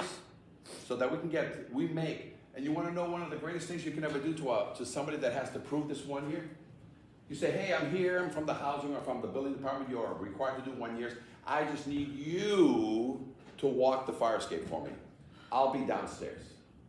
So you go downstairs as a building department or as housing, and you say, can you show me? Yeah, go to the 3rd floor, climb out the window, landlord, go out the fire escape, and come walking on down, release the cantilever, or the ladder, or whatever, and come down and then please sign this document for me. Look, oh, signature, print name, are you an owner, an agent, or other? Lowell makes people do this, right? So now, do you walk the fire escape on the stairs anymore? So you just have the landlord or whatever representative is there walking around with you say, hey, when you get a chance, please go to the 3rd floor, come down the whole wood structure. Now is it safe based on your opinion? The answer is yeah, because they came down, they didn't fall down, they didn't get hurt, and they came down, they signed this document. Here's your 1 years. But what do you need every year? The 5 years. Because an engineer 5 years ago verified that structurally it was a more comprehensive inspection. So Lowell has these 1 years and 3 questions, simple, and it puts liability on the owners and the management a little bit. Because if they walk down a fire escape and stuff and it's damaged, here's a great thing if you guys want to have help all your tenants. It's just a recommendation that from now on these 6,500 3-deckers, have all the rent checks on the back, on the doorways, so that the landlords have to go up these fire escapes now to collect their rent checks. You will quickly resolve half of your fire escape issues just in that new policy of collecting rent checks through the back door, on the back fire escape, on the back wooden structure. Let's see what the next one is, guys. We're going to talk about this because, I'm accelerating this. The best code in the nation is the Oregon Fire Code. You know when this came into play? 2022. And what it is, it's a version of your IBC code, like Massachusetts, which is one of the best codes in the nation. There's no other state in the nation under IBC that has 5-year rule. So in 50 states, about 40 states are using the 1104 IFC. You guys no longer control anything. The people that collect the certificates are fire prevention. But in 10 states, and Massachusetts being one of them, you guys are still strongly holding on to this fire escape. The rule of law in the nation is building departments build, fire departments watch after it's been built, including elevators, including fire escape. But Massachusetts still has the 5-year rule. And in Boston, guess how much you're supposed to give Boston and when you hand them their certificate? $100. So fill out this document, give it to the owner submits it to the city of Boston with a check for $100. And if there's 9,000 fire escapes with $100 requirements, how much does that make? Do you guys charge anybody to receive certificates here in Worcester? No. You should. It's a $100 kickback. But just that's one of the reasons why they still holding on to it. Okay, guys?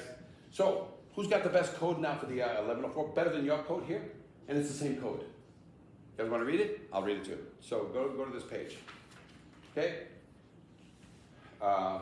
Materials and strength. Components in fire escape and stairways shall be constructed of non-combustible material.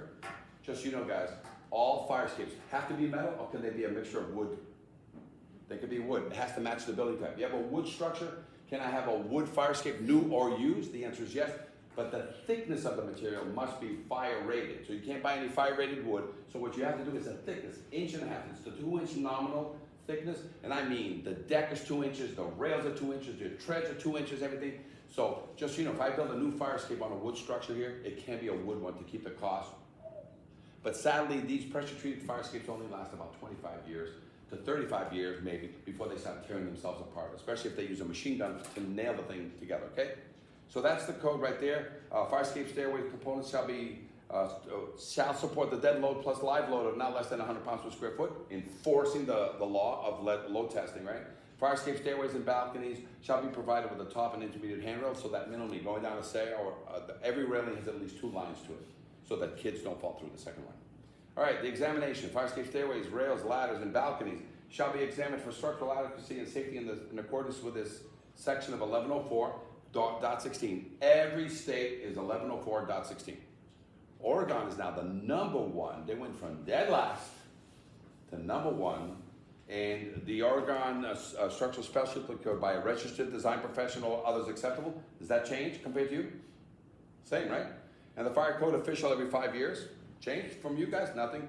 Or required by the fire code official, meaning you have the choice, you can discuss others. An inspection report shall be submitted to the fire code official after such examination. Not weeks after, not months after. You just need to know, Dave, did it pass? You inspected it today, in 1 to 3 days, did it pass? Yes, it did. I'll be expecting a certification soon. Did it fail? Yes, it failed. Your next question as the inspector of that building, imminent, so it's life safeties? No. So it's still functional? Yes. But it doesn't need, you can't certify it this time? No, it needs maintenance of some sort. Great, whether it be painting, whatever. See how we carry all the liability now? But it says right here in the code, and it says in your code already, in the 1001.3, I must report to him the findings. That's what I did with Brian. As soon as I got it, I must have called Brian like 6 times, then he finally called me back. Brian, 1001, Brian 1, Lincoln Street, I think it was, okay? All right, this is what, he's a nice guy, so I'm not saying, you guys are busy, because I left messages with secretaries. I didn't leave it with him. I have to call your secretary, say, hey, just let him know, it's about 1001, you know what I'm saying? That's my code says I have to report back to you. So here's what makes Oregon the #1 code in the nation, okay? Yet it's using the same basis code. Everybody has 1104.16, and so everybody does materials and everybody does examination. Your IBC code 1001 is the exact same thing that's just written in one line, right? But let me tell you, this is in the code. It's in the code books. This red, this is what's called the exception. Testing intervals for fire escapes shall have all testing intervals for fire escapes that have all connections replaced, reinforced, and or duplicated may be extended as specified by the registered design professional if approved by the fire code official. What I'm telling you, they finally adopted, I've been teaching in Oregon, and they came out with this exception without inviting me to the party. But I've been teaching this for 15 to 20 years there, and it finally slipped in, which says other evidence of strength is what? Change every one of these bolts, back up every weld with a bolt. They called it the exception. And what's that say? That means that the fire escape does not have to be load tested. Why? Because the NFPA since 1927 says the authority having jurisdiction shall accept by load test or other evidence of strength, which means you spent your money changing every bolt. As soon as you change every bolt, this fire escape has no load test for the next 50 to 25 years. Just keep it painted, keep it going, and at the discretion of the engineer, can I make this 30 years with all brand new bolts? Can I make it 40 years? I can do anything I want because he doesn't order load test. The engineers who are putting their name on a document decide whether or not something gets load tested, okay? So let's see what the other things. Unsafe imminent hazard conditions like we had at this music hall. So I have to, in Oregon, Dave, when a fire escape component is determined to be unsafe, imminent hazard condition, the fire code official and the building official, now we're gonna force, in Oregon, we force these two guys to get together who don't play volleyball together all the time. They sometimes like each other, they sometimes agree with each other, but sometimes they don't. That they should be notified immediately. Where required, the building official shall either the building shall be evacuated or an improved fire watch shall be provided until the fire escape has been repaired and approved by the building official. These guys have a better code than you because they actually just explained it. Because right now you have the building code and you have the NFPA, and they never married them together. Well, Oregon said, you know what, let's avoid all the confusion, let's put it in code. This red, when you read the Oregon code today in 2022, adopted in 2022, it's in the code. One of the best codes explained is there. So we use this to help you guys understand what I'm teaching here. Okay? That if you refurbish this fire escape, there is no load test. Okay? All right, so posting of fire escape conditions. Guess what they came out with, guys? They said each fire escape shall have signage indicating current condition. White, yellow, red, indicating condition, posted at the lowest balcony or as directed on the wall by the fire official. Signage shall be clearly visible, legible, and weather resistant, like this thing in plastic that I have here. And it's going to tell you the condition of the fire escape, the date of posting, site address, and others as directed by the fire code official. And it says here too, Removal of this tag will void inspection, oversight, and or certification from your city official. So once these get posted, you can't take them off, right? So let's think about approved signage. Approved signage and or notice shall be provided for any fire escape taken out of service. Fire escape stairs and balconies shall have signage posted on entry points to the fire escape system. Fire escape ladders shall be posted with signage at the roof and the lowest balcony, or as directed by the fire official. Why do you want some of these things on the roof? For who? Fire department. Because they need to trust this, and when all hell breaks loose, the last thing they want to do is trust a fire escape system that hasn't been signed. So one of the things we're doing today, you guys are just going after and trying to create a safety of, you just want to know what these 6 fire escapes. Well, imagine you create an ordinance that says we just need to know every fire escape in our city, what is its current conditions. We want to deal with all the reds first, we want to deal with all the yellows second, and then anything that already gets a white, you're good. See you 5 years from now, okay? So that's the industry standard. Ready? Let's go on to the next one. The next document is one of the only codes in 50 states of the oldest state that has the oldest fire escapes, where they've done everything wrong to it, and guess what New York State says?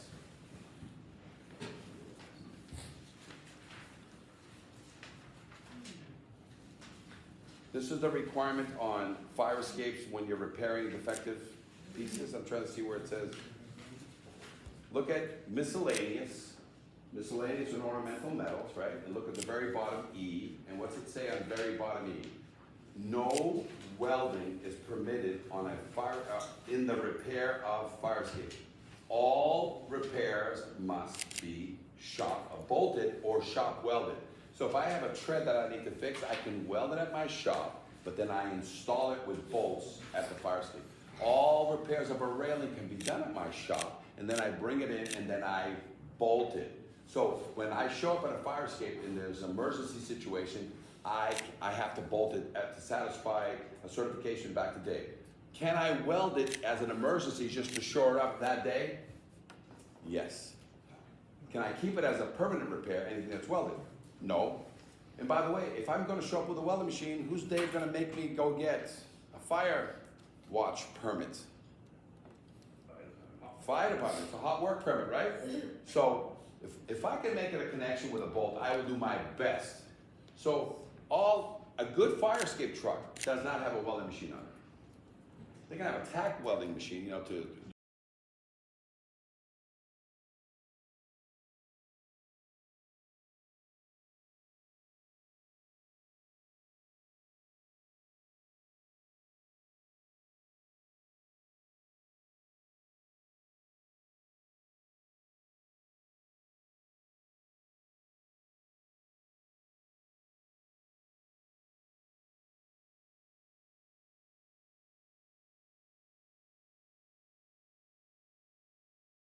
emergency moment, get the fire department to have a guy that was an extinguisher, because in Boston you killed 2 firemen. Their names are on, you can check out their names. Let me see if there's anything else you guys need to have, and then we can just go flying through. This is the case if you want to go look at that Boston Globe piece, right? So now, time check. 5-minute machine gun. Ready? Let me see if there's anything else of interest here. International fire codes. This is me on. Hey, fire escape guy. Let's see if these treads are safe. Or me.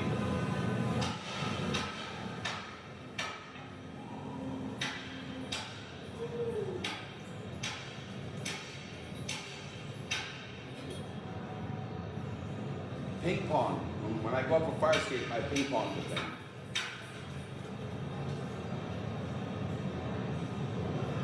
This building is 100+ years old. This is a 12-story fire escape. That the fire escape at the very top, fireman, it dislodged, but it didn't drop it because of one bolt. About 6 firemen almost fell to their deaths, but they did it. They broke in, they put out the fire. But now this is the same fire escape that we did the examination on the whole thing. Now watch, we got a lot of TikTok hits off of this one. Same fire escape, because I had to do the full inspection. Watch this one. How do you know when you really have a fire escape inspector and not just an ornamental guy or a welding guy trying to tell you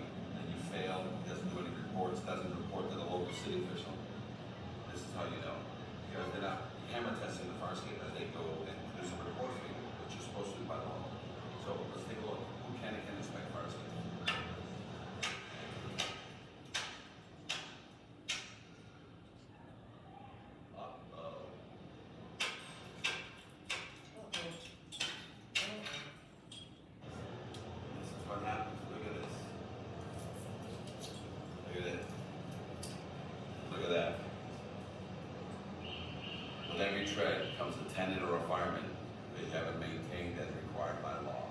The law says every 5 years you must check this. All right, fast track, blah, blah, blah, 1001, you know, this is codes, right? Who can do it, who can't do it, codes and language. Sorry for the fast track, guys, but 3 went to 2. So this is scaffolding, guys. So whenever you have a building, any building that has no second means of egress, or the second means of egress needs to be repaired and they're fixing it in the inside, your solution is that you put scaffolding in while the building is occupied. So the scaffolding becomes your approved second means of egress until the fire escape is repaired. This is what it looks like. It's usually 3 feet wide, 7-11, rise and run on the whole thing to get tenants and people out. If it's a commercial building and it's still under full demolition or control, you can use regular scaffolding, 24 inches wide, you know, very steep. It gets the contractors out. And this is an OSHA requirement, okay? That you must maintain 2 means of egress. Guys, here's another quick little video out of New Jersey. You know, this was a fireman's convention. You know that they have a fire convention every year down at New Jersey. I forgot the name of the, Wildwood.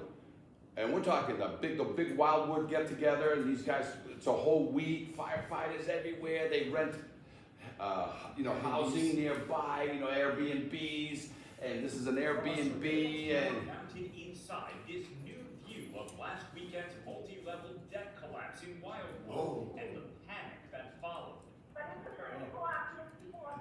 People were on and below 2 upper-level decks that came crashing down Saturday evening. The second level falling first. On the video, a man appears from the rubble, his hand on the front door, before others come rushing from inside to open it and help. Amid the chaos, a man then emerges from the debris with a young child in his arms. They fall through the doorway just as the 3rd floor deck collapses. This gentleman's actions were heroic and life-saving, in my opinion.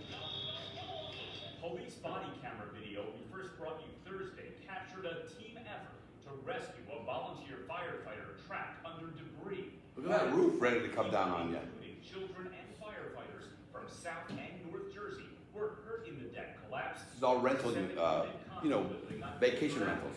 Those firefighters and their families in Wildwood at the time for the annual New Jersey Firemen's Convention. It's unclear if investigators are any closer to figuring out what caused the collapse.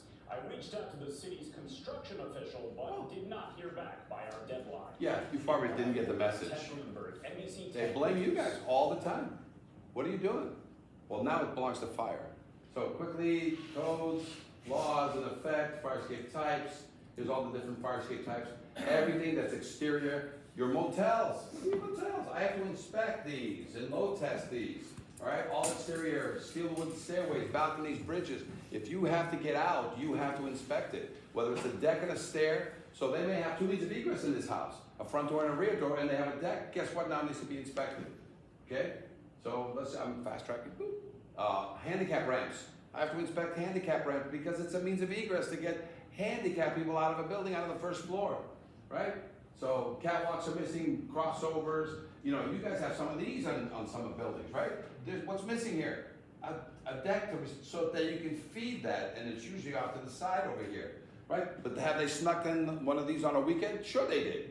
And if you're housing, and all of a sudden this is what somebody has as a second means of egress, well, where's the certificate? Because my job is to come in and say, that's not acceptable. I have to let him know that he may say, no, I'll allow a ladder to stay, but I need a balcony to receive people first, then feed the ladder to the ground. We don't allow those. Today, as the code is very clear, so this is how I correct city officials. Can I build ladder? Can I build a fire escape with a ladder today? No. Can I replace an existing fire escape that has a ladder? Yes. Why? Because it's pre-existing, non-conforming, okay, and it's allowable. Why? Because it's there. You guys have been signing off, so you can't come in and take somebody's ladder and say, I want to stair there now. You can't. That I have to certify it as of the date of its installation, and if the date of its installation has a ladder, I certify the ladder and the balcony. Now, if somebody wants a new fire escape put in, you guys are going to come in and say, okay, I want a door, correct? I want a platform, correct? No ladders, because they're like, I want a ladder like my neighbor. Nope. Full staircase to the ground, right? 24 inches wide if that's the only If that's the only thing it's picking up is that floor, it just needs 24-inch minimum, 8 rise and run all the way to the ground. If all of a sudden I gotta pick up this, and I gotta pick up this, guess what it falls into? 36 inches wide. Now it's an egress, 7-11 rise and run, all the way to the ground. And I need a door here, and I need a door there. So the code changes. But, and we help, we teach, we say, hey, this is how you read. Not only here in Massachusetts, but it's across the nation, right? I'm gonna be quick, guys. Yeah. So everybody ever see a slidescape? Oh, I wish. They were in the code till the 70s that you can put in the slidescape. I have a 12-story in Elizabeth, New Jersey, 12-story fire escape that has a slidescape inside the commercial building, all the way to the ground. Okay? You ever see a fireman? This is in Rutgers University, a slide pole ladder. Looks like this. You should have only kids that are firefighter kids, because look at that. That's a legal fire escape. Who trained you on how to slide down a pole? Nobody does. Maybe because your father's a fireman or your mom. All right, quick. These ladders also exist, guys. You guys get these sitting in a closet somewhere. Is this a means of egress? Nope. These pop-out ladders, you know what I'm saying, that you just put in yourself, you buy them online. No, they're not. You know what I'm saying? It's not. This is a third means of egress. You can have as many of these as you want. But do they satisfy the second means of egress? No, they don't. Okay, so if you see those, somebody says, oh, I have a second means of egress, housing people. It's in that closet. But, oh, I just look it on the window and you throw the thing out. And here's how you play the game. Oh, wow, I didn't realize those are means of egress. Why don't you show me how it works? To the landlord. Yeah, take it out of there, throw it on the window, throw out the window, climb out the window, and I'll look from above and I'll see how far you get down before I tell you that I'm not going to accept it anyway. But it was just fun watching you collect rent and throw yourself out a window. Spirals are allowed if you have them pre-existing. Can I do a spiral today as a means for a fire escape? No, unless there's just no room. And he says that I can do a spiral because they've exhausted every means of getting, maybe it's 2 buildings side by side and that's the only thing. And in some cases, you can even bring a ladder back in just to help. You have the discretion to say, you know what, there's no room in this little alleyway, 2 buildings side by side. I just need to get you to the ground the best way possible, and say you can order a ladder to be a solution that you agree with to get that to the ground, but spirals are no longer allowed. Cantilevers, how do you know these cantilevers are out of balance? Because they face the sky. They face the sky. You know what's the answer to this? You know how I fool you that the fire escape is okay? I take a chain from Home Depot, I tie it here, I tie it over there to the thing, and guess what it is? It looks horizontal. So you see a chain on a fire escape, is it balanced? Nope. Right? Quick, boom, boom. Documentation. We went over the documentation, we went over the tags. This is what a tag looks like on a building, guys. Firemen, can they see that? It's white, it's all right. Red, you're dead. Yellow, it's in play. Sorry about this quick, guys, but you know, fire escapes. Confidence test, you have one. Copy, paste. City of Lowell, just copy and paste it. We do it for you, or call them, or get the original file. We'll give you the original file, because we help them make it. And they have load testing, and these are all the confidence tests that we did nationwide. Guys, boom, boom, engineers, lying, bolts in our hands from engineers. So it's very important, when you make an engineer fill out this document, he will not set too much liability. So what's gonna control these guys? The document. The document that asks 25 questions, which is rigorous questions, right? People have died, sorry, people have fallen. I'm an expert witness in a lot of cases. And so because people have died, right now it's the new smoking room. Every wood deck, every fire escape is now the new. There's going to be a TV series on fire escapes, you know, because people are going to be cheating with each other, just, you know, going up the stairs. It's a new, yeah, everybody's got to watch. It's called fire escaping, you know what I'm saying? And this is what people, this is not the guy, but this is what happens. One of our guys, his father fell, 7 stories to his death. So it doesn't care who it kills. It'll kill anybody. The one that doesn't kill very often? Building department. Because you guys are never on fire escapes. Try not to. So stay off of them. It's a good job. But firefighters, your first responders, but this is their only means of getting out when all hell breaks loose, guys. So just be aware. This is what it looks like inside, guys. You know what I'm saying? So if you want to know what the connection is into the building, you don't know. Load testing figures it out, but this is what could be sitting in a building. This is a good one. Solid, look at that. They're usually 5/8 or 3/4. But every now and then, this 1/2 inch or 3/4 one. Look at that. You'll never see that.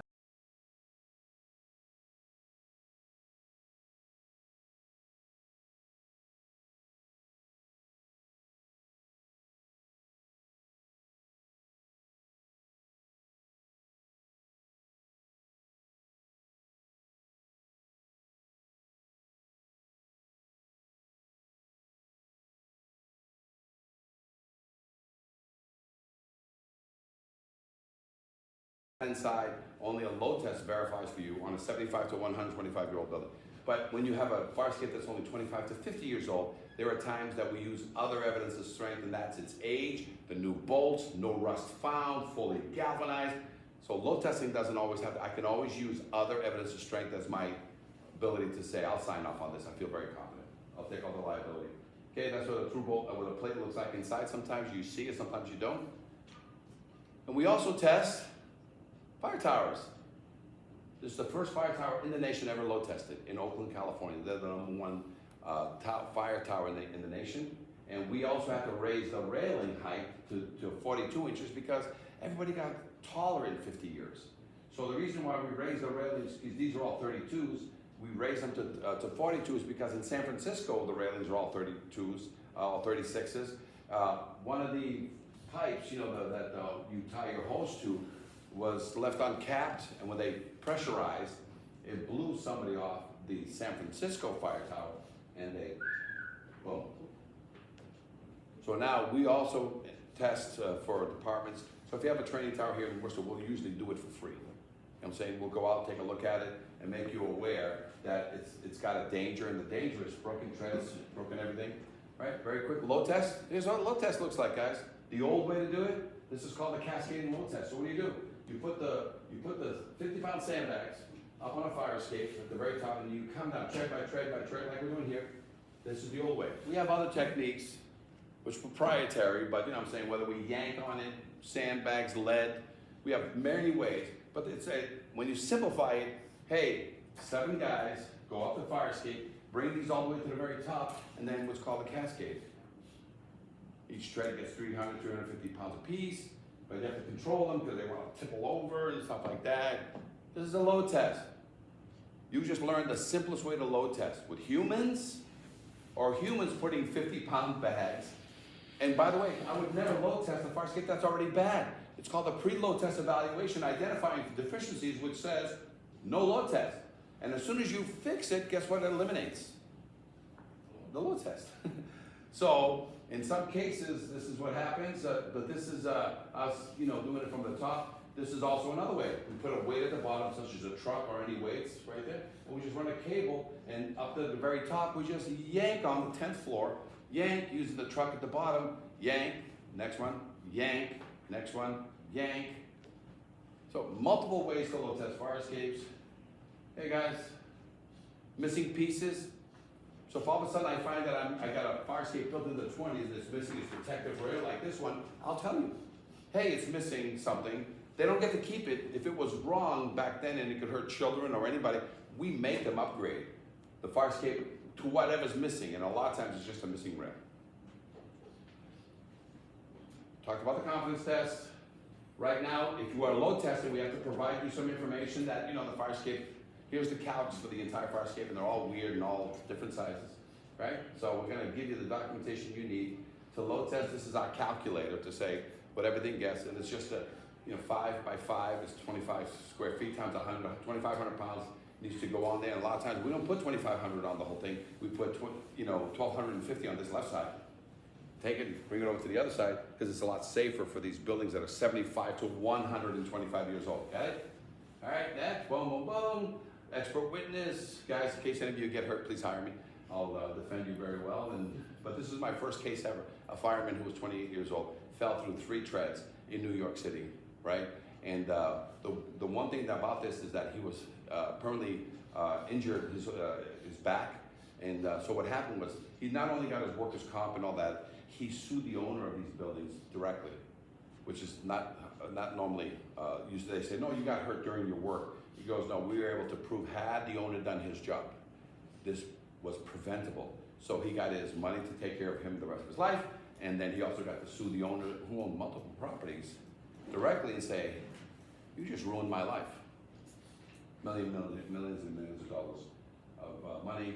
My biggest case was Los Angeles hired me to defend Los Angeles on an electrocution with somebody who got electrocuted on a fire escape. Was suing them for $50 million.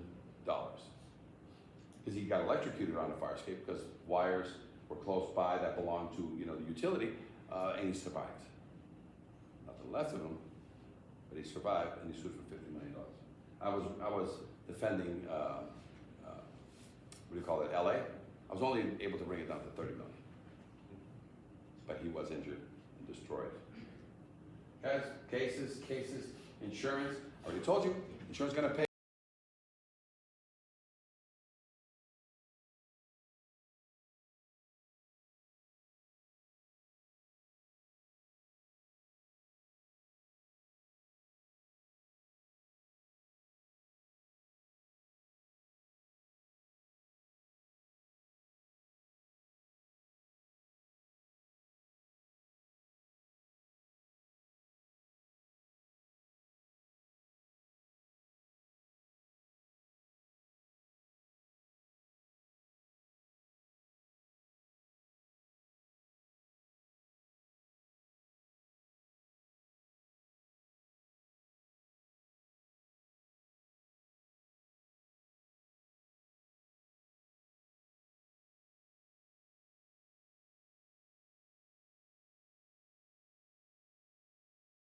And that's gonna make it functional. I'm gonna ask you to allow that building, where nobody has any money, the minimum it needs is a new connection, and I'll leave the rust in there. So I'll come to you and I'll go over exactly what's gonna happen. I'm gonna leave this rust in this connection, obviously repair whatever material is damaged, whatever, but I don't got time to clean all this rust out, and it's just for 5 years. I'm gonna put a brand new connection in here. That connection is what I'm willing to satisfy and sign.